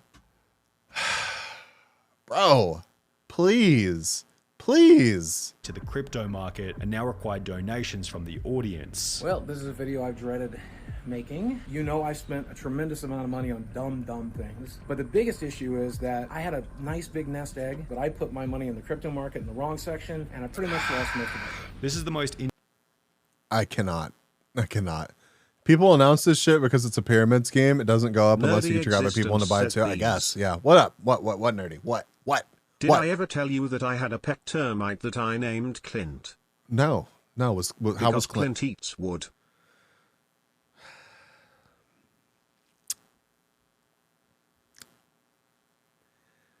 I remember people used to do that on RuneScape, right? Yeah, this is the most interesting case study, watching someone who hasn't had to work in over a decade finally have to go back to work. Interesting case study. Watching someone who hasn't had to work in over a decade finally have to go back to work. I remember him saying, don't worry about me. I'm financially secure to the point that if I stop making videos tomorrow, I can live comfortably for the rest of my life. Just remember that the reason this video was filmed in his garden is because if it was filmed in his office, trying to escape. we'd all be able to see his thousands of dollars worth of arcade machines, magic cards, and gaming memorabilia. While it's almost impossible to find a single positive comment on the entire video, Boogie would receive $1,109 in donations. However, this small figure was certainly at the expense of his dignity and reputation. Boogie hasn't seen a single... What is $1,100 going to do? That is not even a full Tesla payment. Wow. You got $1,100 in donations, my guy. That is not even your $1,700 Tesla payment. It's very, very, very Poggers champion of you. Yep. Month of positive subscriber growth since May of 2019, almost 4 years ago, and with no clear desire to change any of his daily habits, it's unlikely that his YouTube channel or financial situation will see any kind of recovery anytime soon. No, I saw him. What made me so curious about the Boogie video is that I think I'm actually still following him on Twitter.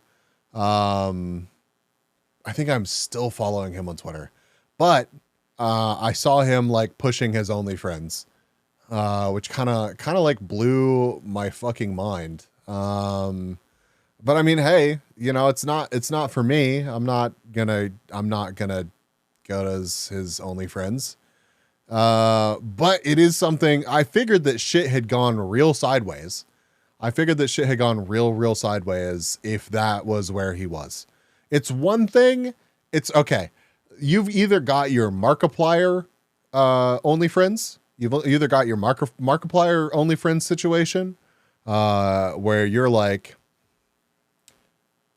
I'm going to make a shitload of money with this and I don't even need it, so I'm going to donate it to charity. It's a different vibe. Okay, even if Markiplier was not donating that to charity, it's still a different vibe. Even if Markiplier was just like, I just want to make fucking bank.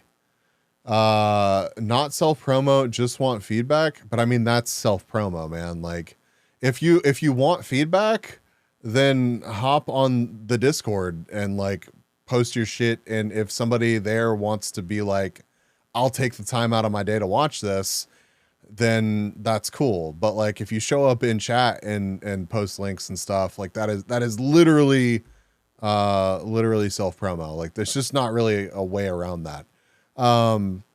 but yeah, it's one thing. Like it's one thing if you're on top of things and you're like, fuck it, I want another revenue stream. I want another revenue stream. It's another whenever you're like, I financed $100,000 Tesla, and whenever I begged for money on my dying YouTube channel, I only got $1,100. So now I'm going to start an OnlyFans. It's just two different vibes. It is just undeniably two different vibes. I don't know if that's a bad take. I don't know if that's a bad take or not, but oof. Yeah. Jesus Christ. I did not know that video was going to be that bad. I did not know that I was going to end that video so pissed off. God, Boogie, what the fuck? How do you go from where's his channel? Okay. How do you go? I'm actually subscribed. Can I see when I subscribed to him? Can I see how long ago that was? Join in 2006. I don't know if I can or not. Videos sort by, can I really not sort like by oldest? Recently uploaded? I don't want recently uploaded though. Like I want like oldest shit, please.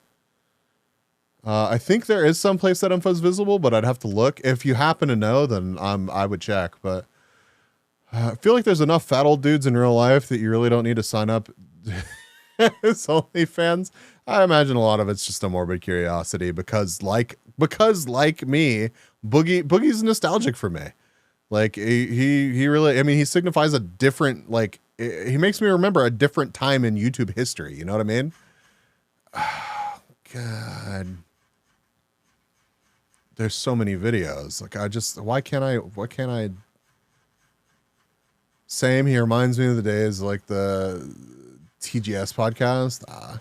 YouTube is making UI updates that make it like mobile more frustrating scrolling for legacy content. Yeah, that's dumb. YouTube, what the hell? I mean, like, okay. I want to go back a decent amount of time. He's getting like, God, he's getting so many views just like 5 years ago. 500,000 views per video. Million views a video. I'm amazed YouTube search is still so basic over a decade later. It seems like it's getting worse. It seems like it's getting worse. I'm sorry. I'm sorry if I killed the vibe, chat. I did not expect that to be so bad.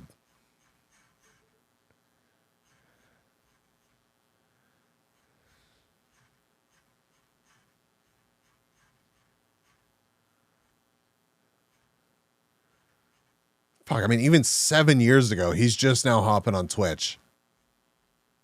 Dumpster fires are my jam. I'm glad.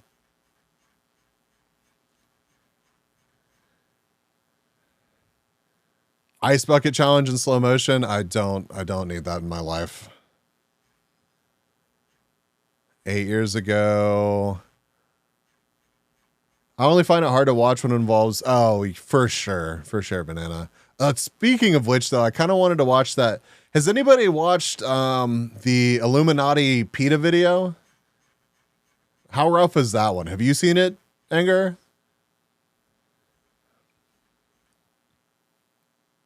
Too late, thumbnails enough to scar you? Yeah.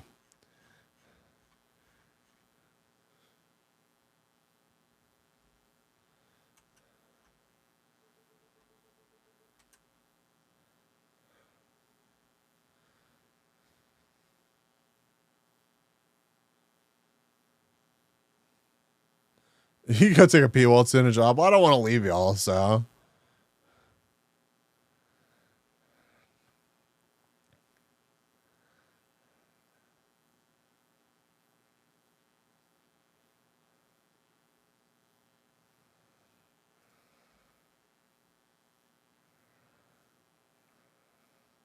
You know what I bet I could have done?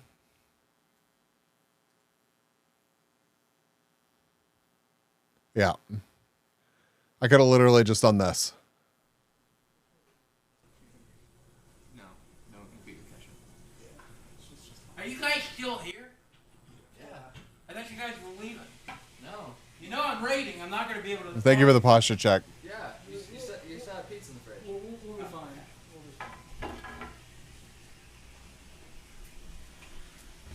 What's with the camera? Social experiment, man. Don't worry about it.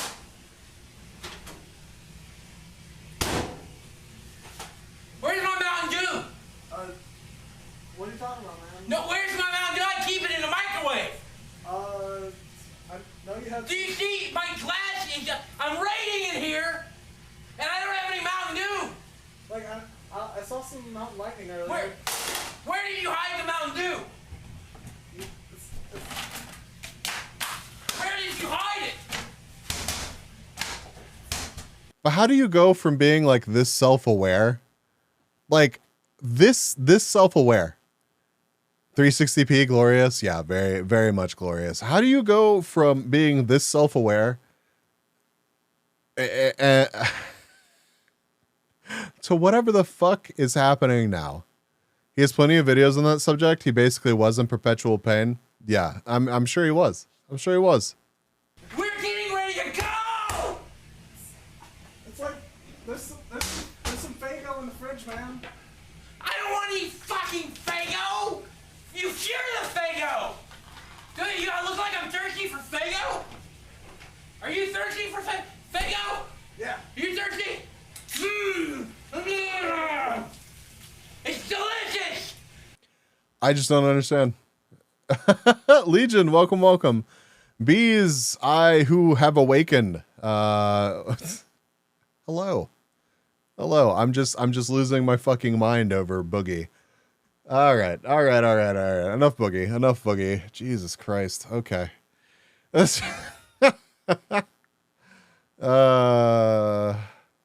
am I doing? I'm fantastic. Hydrate and stretch redeems. Thank you. I'm stretching.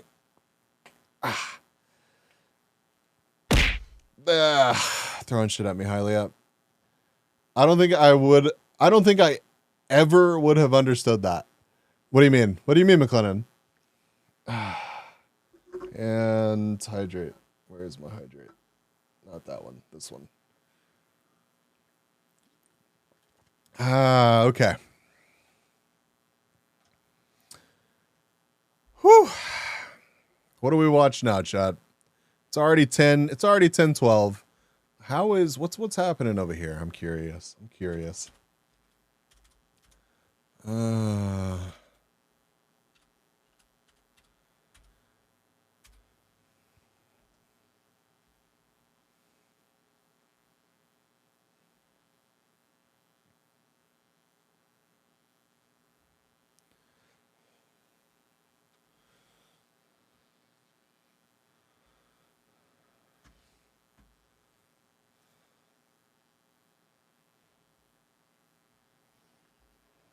All right, interesting. How's chat this evening? I hope you're all having a wonderful time. I think we have been. It's been a fun stream. There was this usual scuff. I kind of raged at Boogie there for a minute, but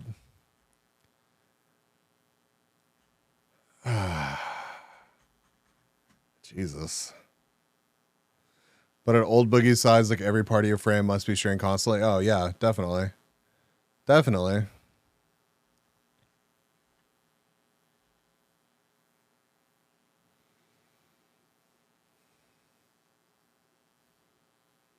Pretty cocked up.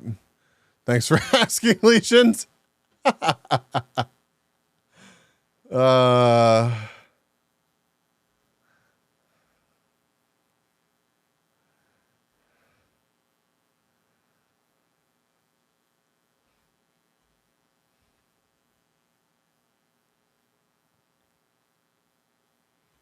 VTuber name sucks. Interesting.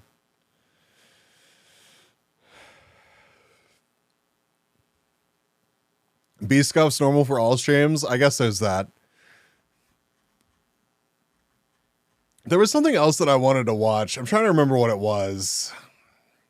I don't know. I'm kind of tempted to play some Pokemon, but also I'm kind of tempted to just wrap it up for the evening and just play some Pokemon tomorrow.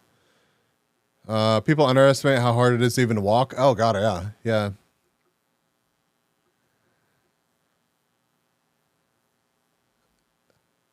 There's been 3 streams for today. Yeah. Pokemon.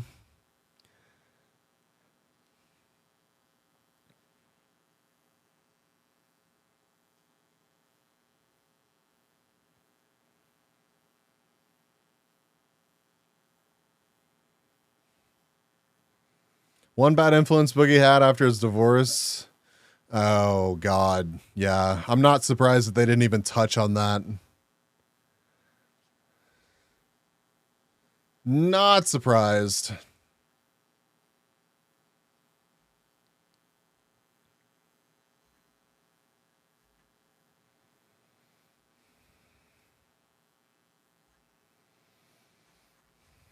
I can't even remember what the other video was that I wanted to watch. Yeah. I think we're just going to call it there. It's a little bit of a shorter stream for a Monday, but I am going to stream tomorrow. I think we'll more quickly jump into Pokemon tomorrow. I kind of want to raid into Candy, assuming that Candy is not ending right now. No, Candy is in a Gardet collab. Yeah, if y'all would stick around and hop into the raid for me, I would much appreciate that.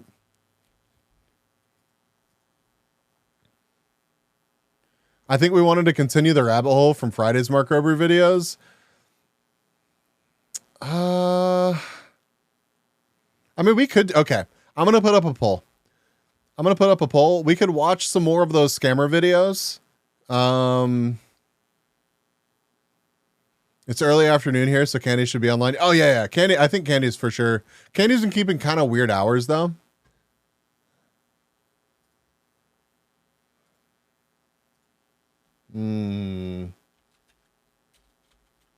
What the bee doing?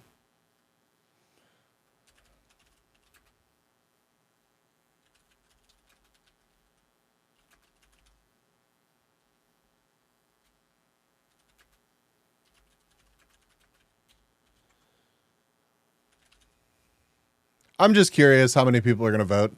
So if you want me to continue, we can watch some of the scammer videos, probably from the Jim Browning guy. We can pick up on the one where they were collabing with Mark Rober. You don't want to end on the sour taste? That's fair. That's fair. All right, chat, you got 2 minutes. I'm going to get some water while the poll happens. I'll be right back, chat.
Hi back, chat. Okay. Oh, cool. All right, let's watch some more videos then.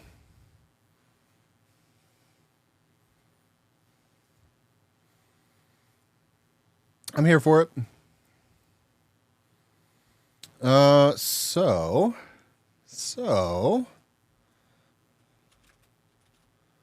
Jim Browning.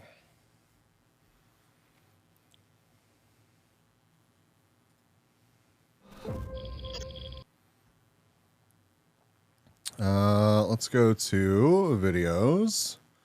Popular. Spying on the Scammers. Part 1 of 4. Was there one? Does anybody know which video coincided with Mark Rober's videos?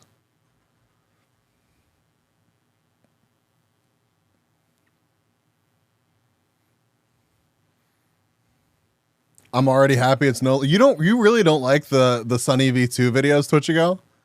Like it bothers you that bad? Oh yeah, there probably are playlists. Yes, Hylia, I would like to continue Life is Strange. Featured on other channels. Fraud Fighters, Turning the Tables, Glitter Bomb Trap catches phone scammers, who gets arrested. Oh, we can start with this one.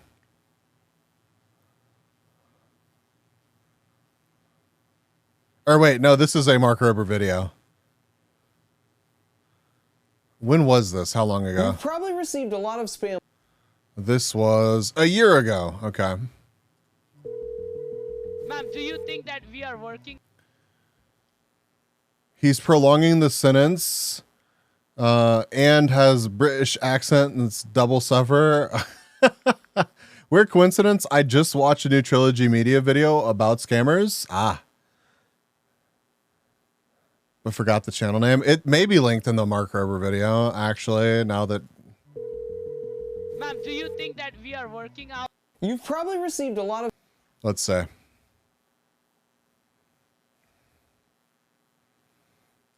Show more. Jim's video. One of the most cruel ways that scammers... All right. So this is the video. This is the video that lines up with the Mark Rober video that we watched the other evening. So let's start with this one, and then maybe we'll jump into some other Jim Browning videos, depending on how this one goes. This one got 5 million views a year ago. Yeah, 2 videos linked here. Yep. Steal money from people is to convince them to place their cash into a box. I don't feel like this is going to be any less sad. These money mules will pick up packages of cash delivered to houses all over the country. Life is bees. Life is more than just me, but thank you, Legion. It's all designed to minimize the risk of someone tracking this money. Oh, that's a good idea, baby. Scammer. But with the help of an ex-NASA engineer, the guy who has created the famous glitter bomb, these scammers are going to get a very rude awakening. Hello. You guys give up or you're thirsty for more? I love these videos. Karma's a bitch. Yeah, it is. Anyone who's watched my channel will be very familiar with how the refund scam works. This particular email was sent to me by a scammer who called himself Stephen. As always, I call the number on these emails and I attempt to get remote access to the scammer's computer, even though they think they're scamming me. And I can see that almost each and every day these online hackers are trying to get inside your computer. Do you do any kind of financial... Whoa, look at all those errors. Like online banking wow. or shopping?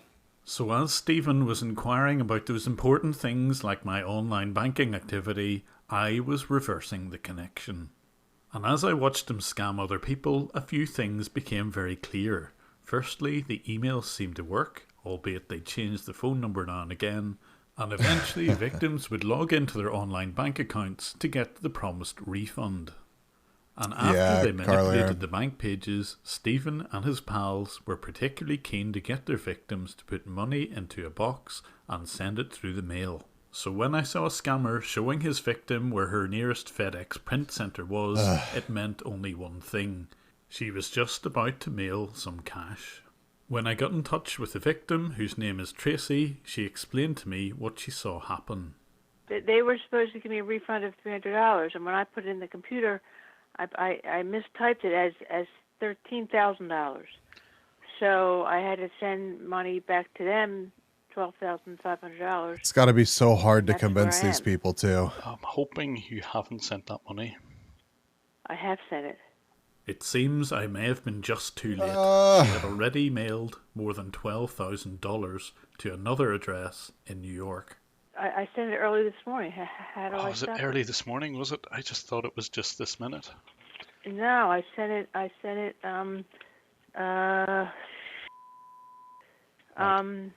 at Nevermindict says I kind of feel bad like as around this 11 hits o'clock. home, but I agree that So it I should got- be highlighted. Also getting doxxed 20% run in this one lull.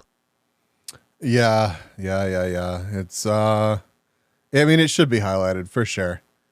It should be. Remember those refund scams were going around? Never had anything on order since Porch Pirates sell my neighborhood. I didn't order shit. What are you talking about? Tracy to get in touch with FedEx to try and stop this package from arriving to the Money Mule's address. But this gave me a chance to put into operation something that Mark Roper and I had discussed some time ago. Among other things, Mark is the inventor of the glitter bomb, something which has a GPS attached and cameras, and we could even monitor who opens these packages. I've always been keen to see how scammers who are typically based in India manage to recruit Nevermindict says money course mules this who is are in from a the city I live. We have a lot of scammers lull. Really, AKD? That's interesting. That's gotta be, it's gotta be frustrating. I mean, there's scammers everywhere, but it's gotta be frustrating to be from a place where like there's hotspots for this kind of thing and you just catch shit because of their actions. different continent. And by tracking packages and addresses, we may be able to find out how. Although Tracy had contacted FedEx and they promised to return her package to her, we noticed that it was still being shipped. And in fact, it was just about to arrive at the scammer's house. Mark had some private investigators stake out the house where the cash was supposed This is to so arrive wild. the following day. The address was an Airbnb rental, and this woman One was good acting thing about very living in a tiny suspiciously, town I have going for even me. stopping True. FedEx vans. And to everyone's horror, despite the assurances from FedEx, Tracy's money did end up going to that house. But luckily, the PI was on hand to intercept it. Tracy something, yeah, that's the one. Don't deliver this one, please. Okay. This is the fraudulent one. If that one's going, that's also going to 731. Dude, good on this FedEx dude for being like, yeah, It was sure. incredibly fortunate for Tracy that we managed to stop this package from being delivered.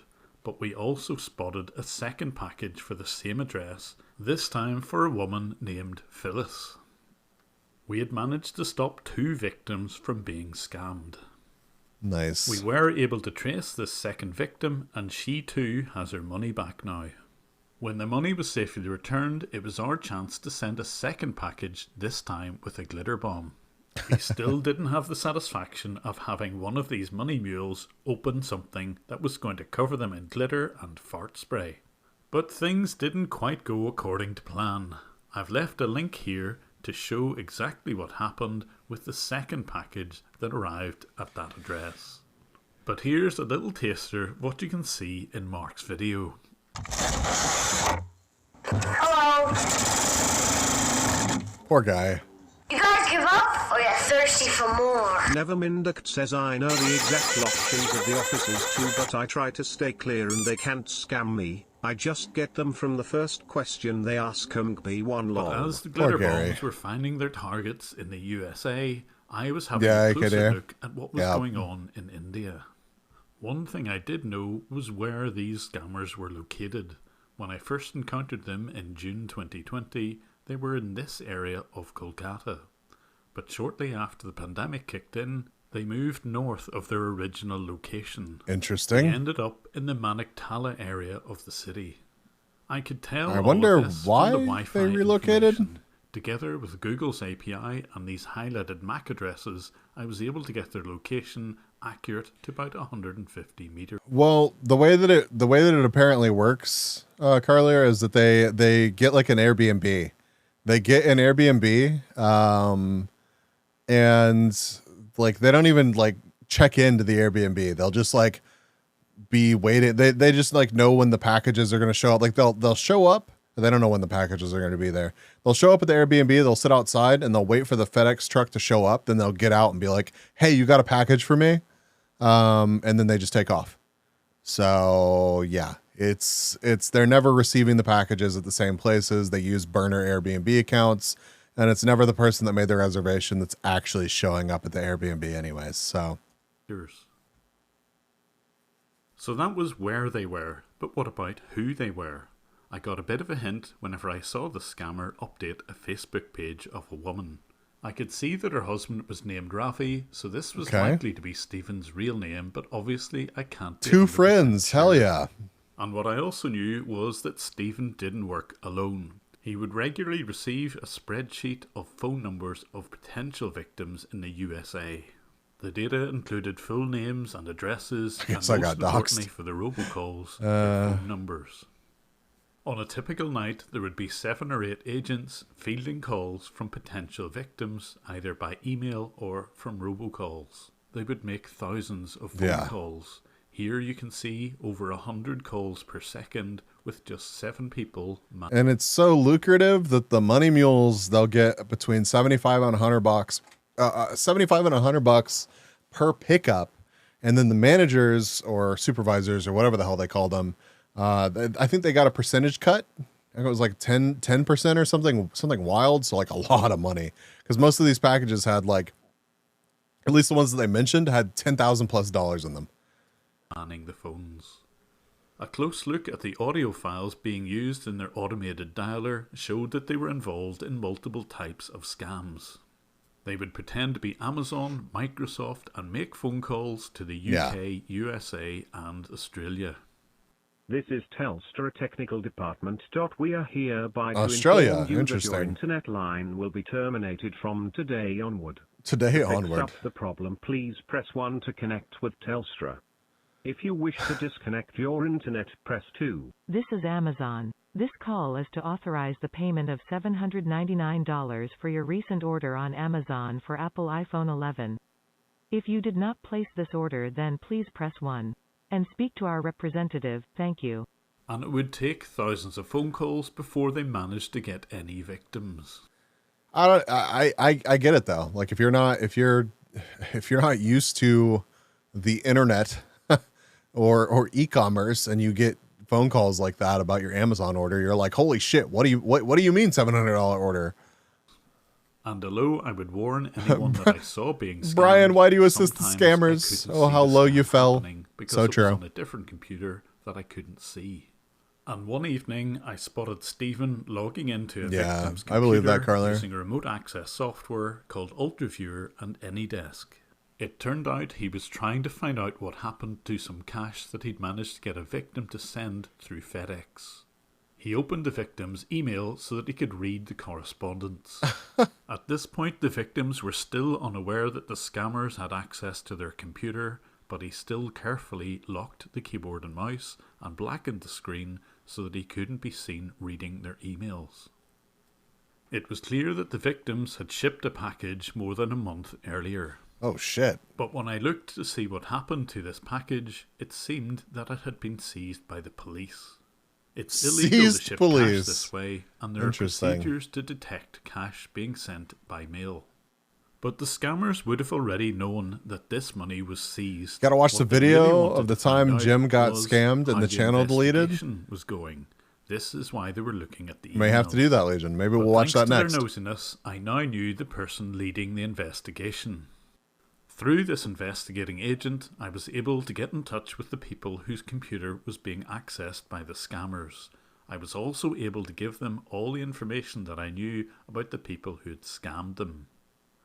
I passed on not only the information about who they were, but also details of other victims, including Tracy.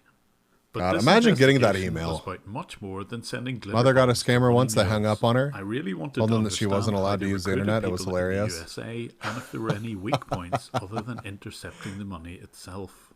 Good And two on. things were very clear. Good on your mom. Firstly, that they only rented an Airbnb for a very short amount of time, so it was a very limited opportunity for the money to get to the mule.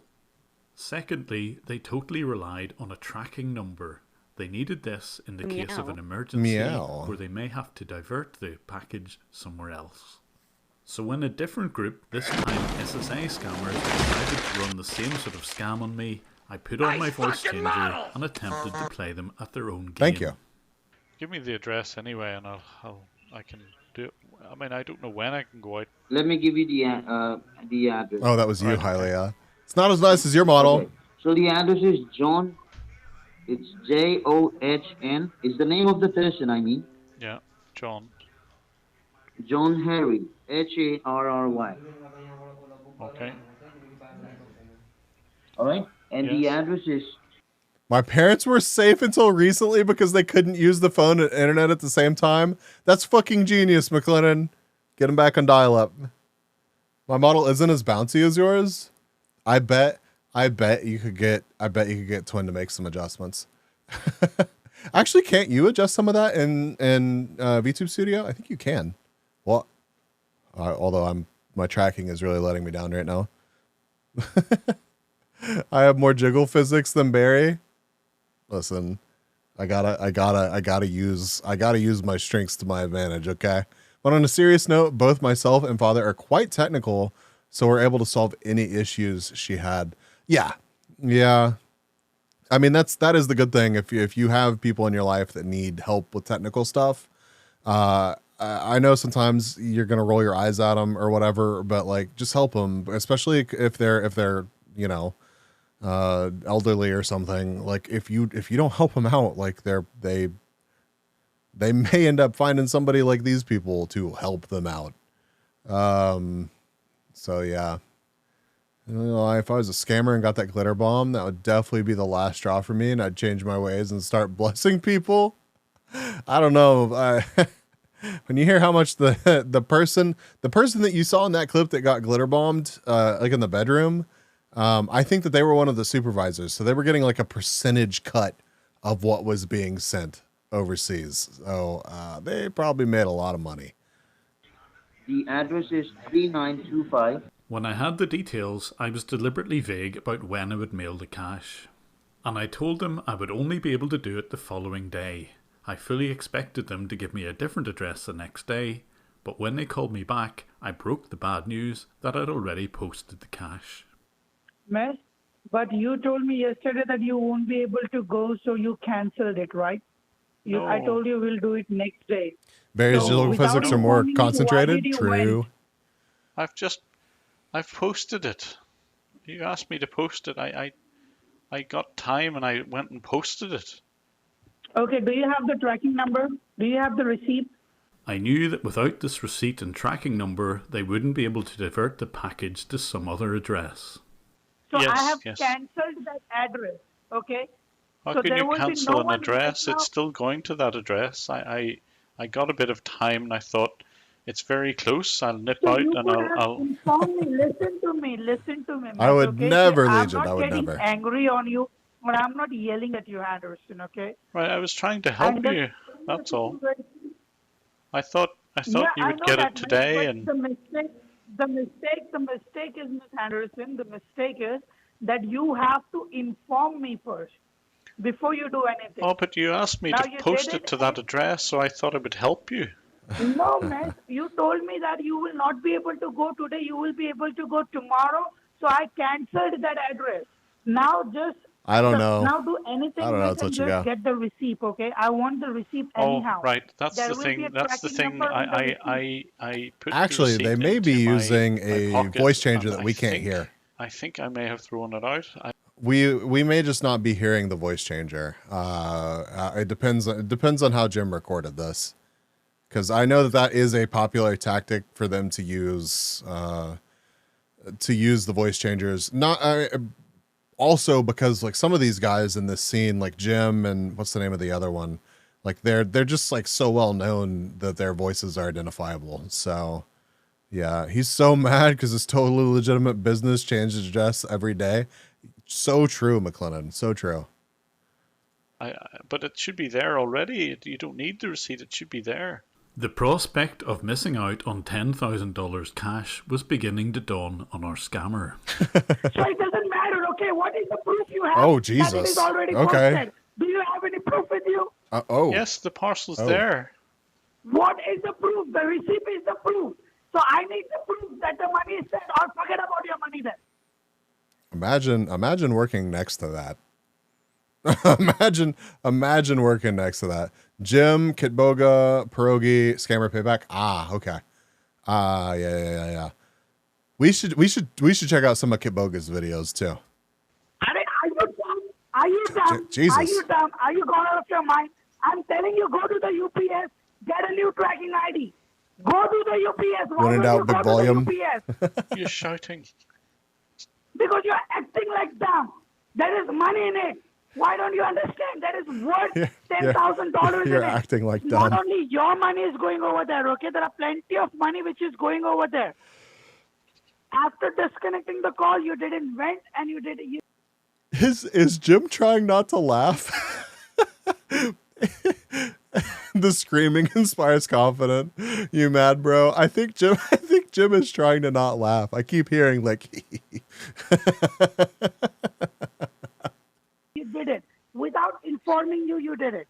Okay, I without did. informing me, you did it. I did, but you only did what you asked me to do, and it's already there.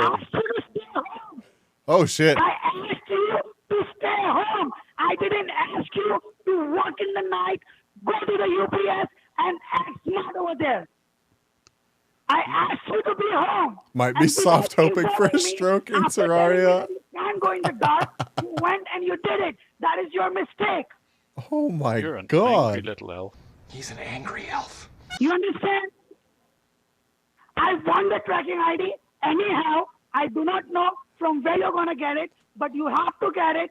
Search for the receipt. Go and bang your head at the UPS. Holy shit. Give me the tracking ID or forget about your money. Okay, when are you going to return my money? Talk to my attorney, miss. Talk to my attorney.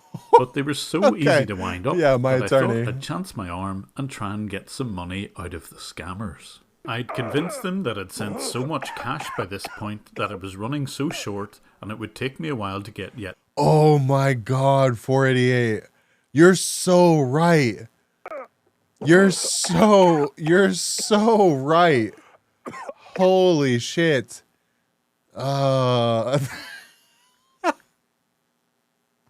Oh my god. More money together. So in the meantime, I'd need something like more cash or a gift card to keep me going. Okay, yes, I've got the card number for you. You can just break it down. It's a Walmart gift card, and you can also check the balance online. Okay. And once you have the number, I'm sure you would be good to go for at least a week. Okay. Yes, go ahead. All right. So it starts with 6180. I felt sure that they would give me a fake gift card number, but lo and behold, when I put it into the We should Walmart 488. gift card balance checker, it worked out to be $100. They gave him $100? I had scammed them. Oh my god. I put out a tweet to see what would be the best thing to do with this $100 gift card, and the suggestions ranged from a giveaway in the YouTube comments section or to a homeless charity. I opted for the homeless charity. Realistically, if you feel that this is something that Well, because I don't think I've so that turned this off. I've turned off the voice changer. So Ah. whereabouts in Yeah, okay, so he was using a voice changer. Kolkata are you? I was really interested to know if they'd ever been scammed before. You finally figured out that I've been winding you up for the last All right, week. so you were using voice changer? Were you Of using voice course changer? I was using a voice changer. What a All right, shame. you took $100. You took $100. Is it correct? You took I did. $100? That's right. I took your money. That's right. Right. That's a real So shame. You're the first person who has scammed a scammer. Good Oh. job, buddy. Well, yeah, it was good. I was trying to get more money out of you, but actually you guys are so boring that I didn't bother with it. I've already ordered a pizza for you. I've also ordered a pizza for you. Did you got the pizza? How was the pizza? pizza or if a pizza ever arrived because I give you a fake address, as you must realize by now. I'm not even in the USA. Okay, so you have been well scammed, guys. Yeah. I don't know if he is taking it in stride. I feel like there's a thin like veneer of I'm totally not mad, bro, that's about to vanish. Dingo heading off to bed. Yo, rest well, Dingo. Thanks for hanging out. See you next time. Thank you. I will enjoy the rest of my evening. Really good at what you do, buddy. You are really good at what you do. There you are. You're the man. You're the man. Good buddy. Good buddy. Yeah, I will you're touch like your that. feet. I really appreciate you. Have you You're never a good been man. scammed You're before? an amazing person. You're an amazing person. Teach Have me you- something. Teach me something. buddy. Seriously, Teach me have you something. never been scammed before? Never in my life. Oh, that's a shame, isn't it? Never in my life, buddy. Never in my life, buddy. You are amazing, buddy. You are amazing. I thought if he was impressed that I'd scammed him, he might open up a bit more, so I asked him a few more probing questions. How much money you guys actually make on these scams? We have just started this thing, so we have not made. Okay, never mind. Maybe he is taking this in stride. Maybe he is. A lot of money. It's just been few days, or you can say a few months, maybe a month or two since I started this. Yeah. And I actually don't own this. I'm working here, so that's not a huge amount that I make. Whatever I've made for this month, you've already taken it. So good job, buddy, yaar. So that's what I Okay, made $100. $100, and you're Okay, taking all it. right, sure. Well, I mean, sorry if I lack You sympathy. could have taken $100. You could have taken $150, but I'm after this, what we are going to do? After this, what we're going to do? We're just going to okay. smoke up some weed and just get high. Because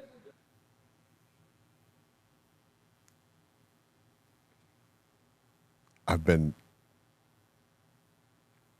been doing beer wrong. I've been doing beer wrong, chat. I didn't know I was supposed to smoke it up. this is the first time we have been scammed, buddy. Do you want it to go onto YouTube? I've sent you something no context. Oh God. Do you want me to put it on YouTube? Nobody, no. Don't do that yet. Oh my God. Well, sure, we don't know your name. You should put this on my But throne, I did keep Anger. probing for information. I was hoping that I would find out how they recruited the money mules. Legend But of course he claimed that he 247 was says too low I've become down so in the scammed I can't organisation, feel you. They've and that become somebody so else scammed was so much responsible more for and doing where I'm that becoming part so of the business. scammed all I want So to this do part is be is more still a like bit to of a scam mystery. and be less like you. Can't you see that you're scamming me? Legend, what the fuck? I think his beer is mostly made from poppy resin. I think you might be right, McLennan. Lamau's scammer's done with his life. He's already high before smoking his beer. I feel like this is safe to show on stream. Chat, do I need this? Chat, do I need this for the streaming layer?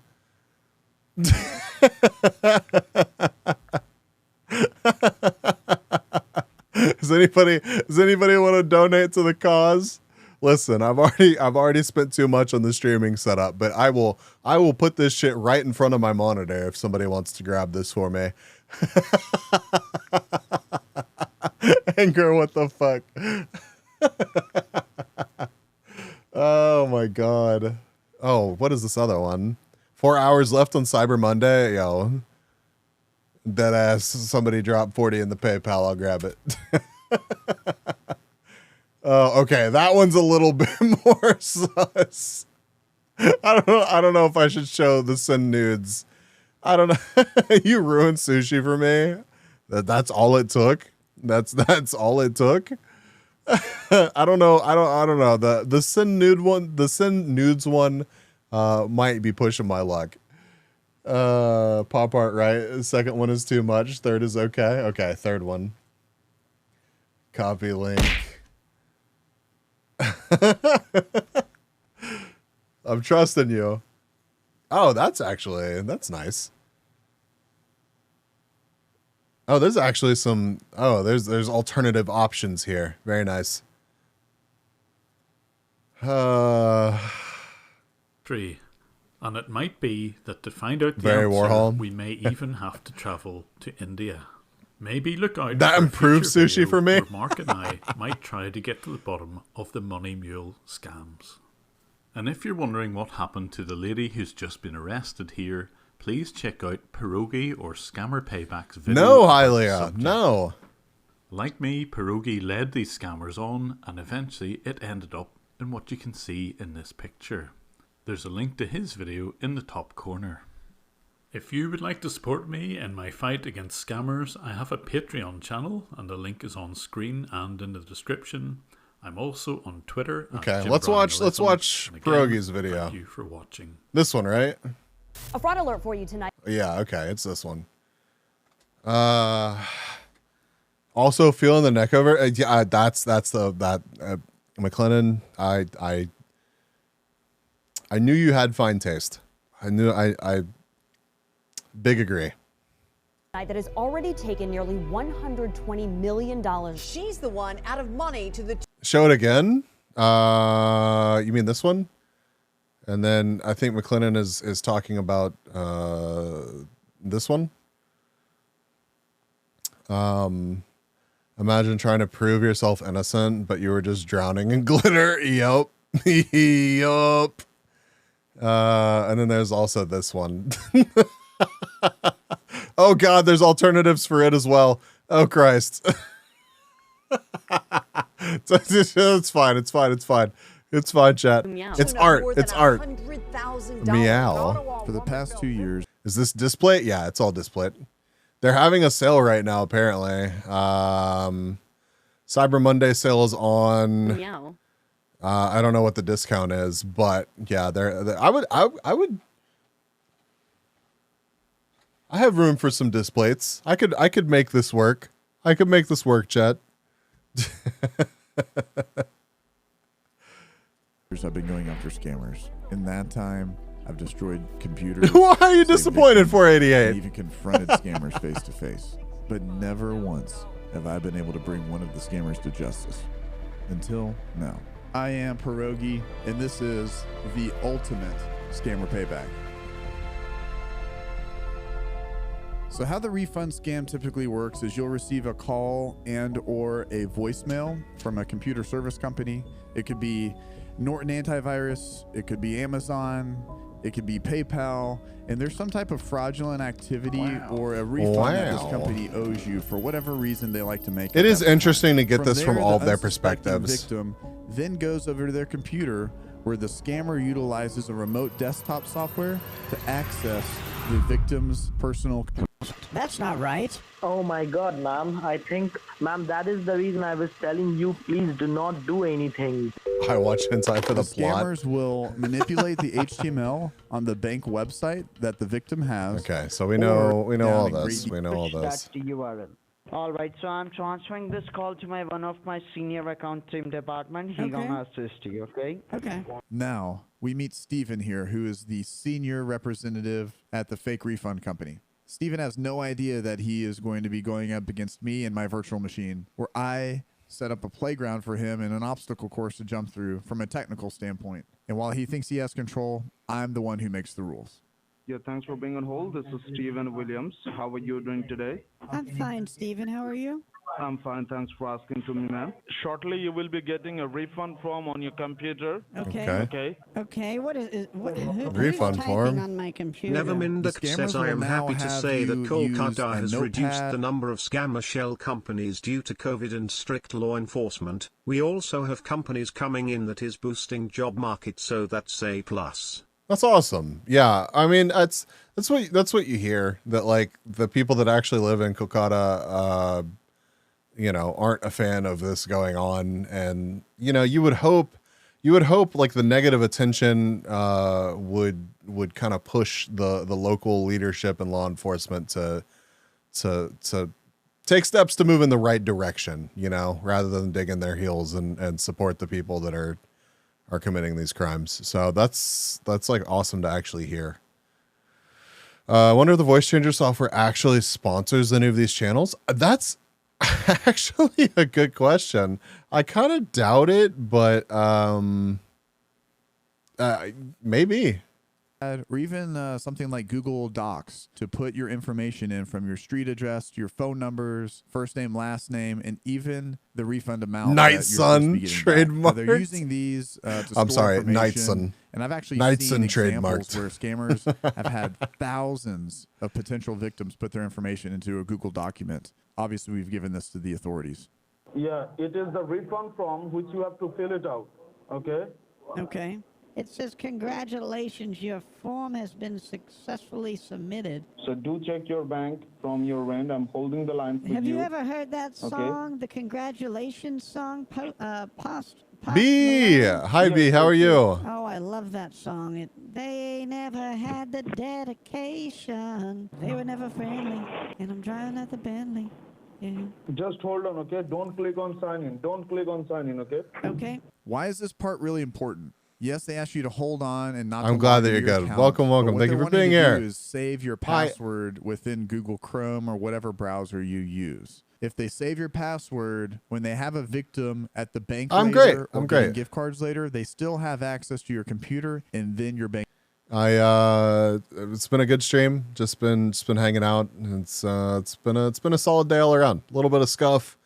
A little bit of scuff at the start of stream. I raged at this video about Boogie that we watched earlier, and now we're just we're wrapping up the saga that was the Mark Rober videos the other night. So we're watching these, like, this is Scammer Payback's like version of what happened in the Mark Rober video the other day. Fuzzy, good morning. Did you get some good rest, Fuzzy? Our scammers use victims' bank accounts while they're away from their computer to transfer money back and forth using things like Zelle. No issues. Okay. This is our company's bank from where you will get the money. Now enter the refund amount in numbers which you are eligible to get. Madam, did you make any mistakes over there? Okay-ish, I guess. No. You just check the amount. I think instead of 400. Well, I'm glad it wasn't bad. I didn't do that. Please kindly check your bank. Please kindly check your bank, okay? Otherwise, I'll be losing my job. Okay, just. I like the file on the desktop that's AmericanExpress.bat. There's no transfer. Minimize your bank page, shut down the computer, and turn it back on. Okay. Just check your bank, okay? A key part in this scam is that the scammers want access to your bank account as soon as possible. What they want to understand is how much money you have in your bank account and how much money they can access as soon as possible. Not just for one scam, but for later scams. If they know that you have more money in your account, they'll do what they can to get a quick return, and then they'll try to take the rest every single time.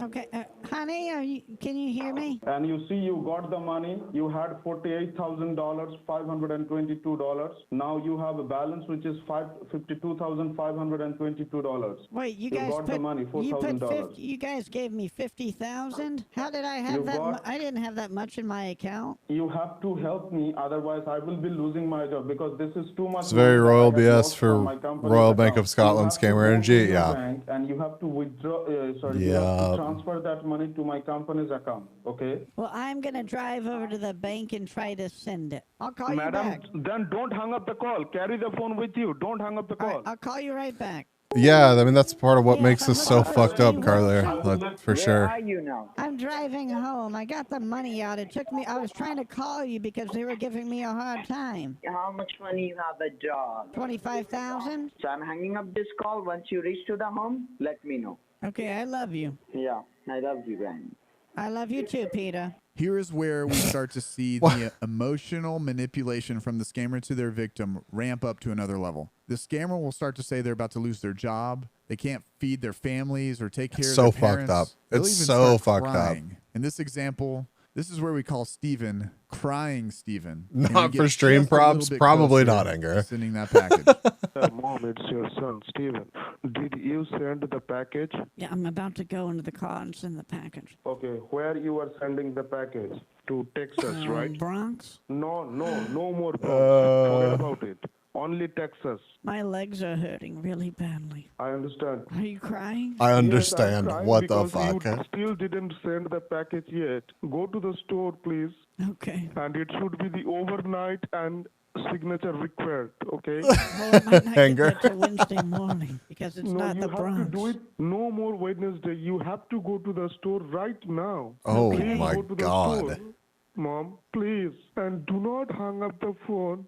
I want to stay on the phone. My God. Oh, Jesus. help me. Oh, Jesus. Son, please don't cry. Go get a napkin. This is unbecoming of you. I didn't raise you this way. Oh, okay, please go to the store. I will not cry. Go to the store. I will not cry. I have to go to the potty. I'll call you right back after the potty.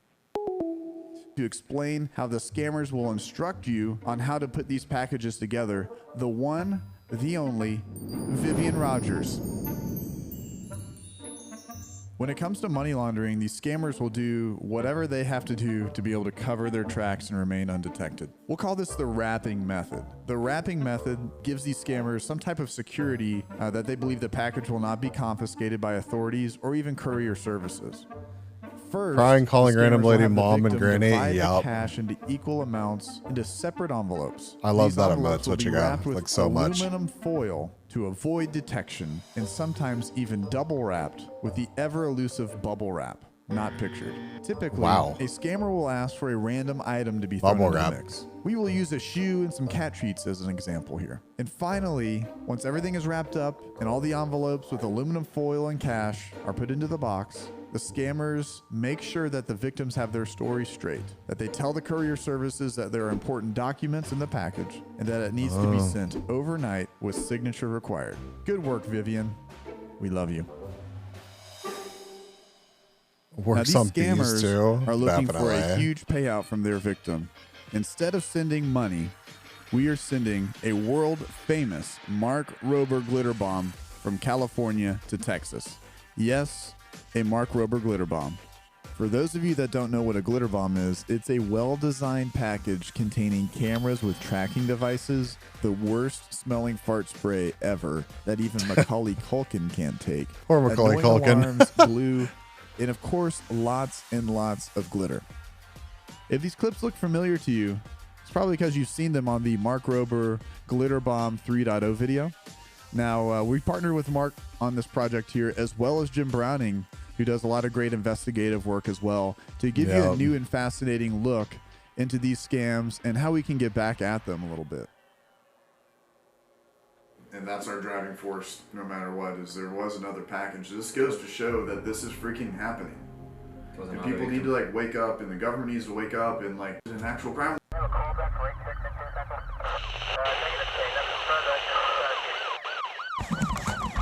Brady Du Bois? What's her name? Brady Du Bois? What's the address? Address is... A lady checked in here yesterday. Okay. She did Airbnb. Okay. And a FedEx truck came and I guess met her. But what she was a scammer. So she picked up the package from Okay. this address. Because when you check in, you have a certain code you can put in. Okay. And she just came in like she was doing an Airbnb. Yes. And she had that package and she just took the package. Okay. So y'all came here yesterday and I'm trying to see, I don't know if it's a fake person ordering this stuff off of other people's account. This is so good. Hello. You guys give up or you're thirsty for more?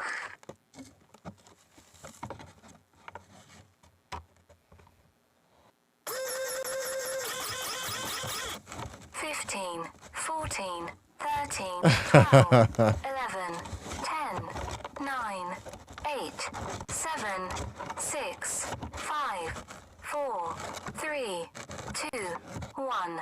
Activation complete. Recovery sequence initiated.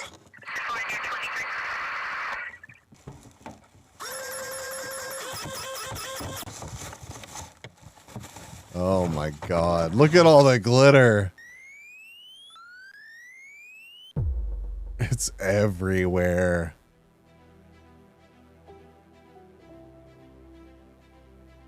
What an absolute incredible journey over the past couple of years. I had no idea that it would ever lead to this.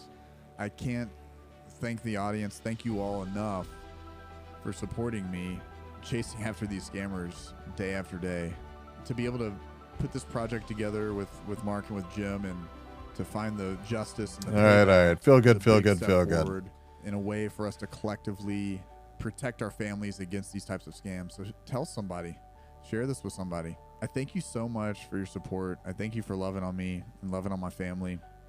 Interesting. I'm getting an encoding overloaded error on my OBS, so I need to try to track that down. Glitter is the herpes of crafts. Once you get it, there's not getting rid of it. Yeah. Like 100%. Just completely screwed. Well,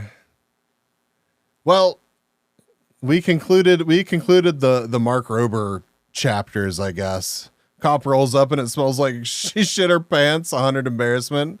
Yeah. And just glitter everywhere. All right.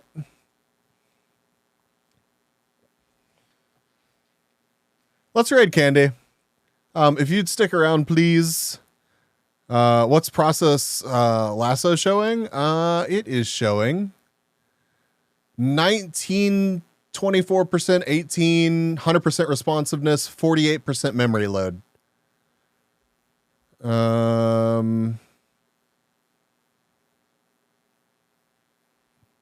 Yeah, it's not showing anything to us from the sounds of it. But yeah, here's a red message if you have a sub. If you don't, here's a red message. Looks like Candy is doing some art. They are in the middle of a subathon. Let's see how much time is left on there. They've got 2 hours, 59 minutes left on the clock. Now, thank y'all for hanging out. Tomorrow, we're probably more quickly going to jump into Pokemon. I go to the gym tomorrow, so it's probably going to be more like 6:30 Central US time whenever I actually manage to get live. But we're going to probably jump into Pokemon and knock out some of that. Have I seen your art? I have not, but feel free to send it to me. Oh, and McLennan, as per usual, has a great raid message, so I'll be using that one. So it's a good stream. Thank you so much. Rain.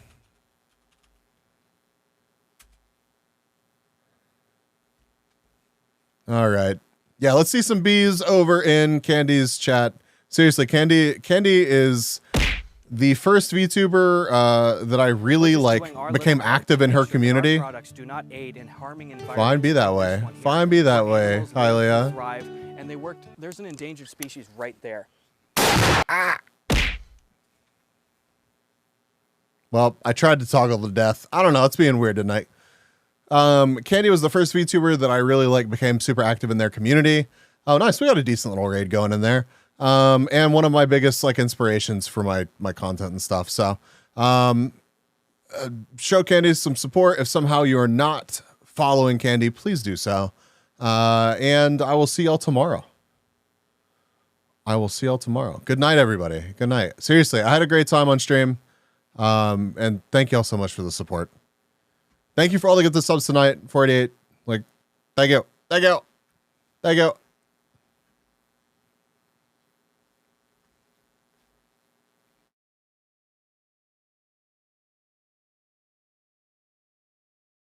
Meow.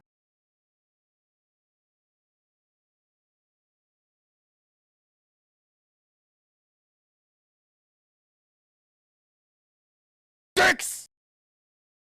Thank you for the dicks.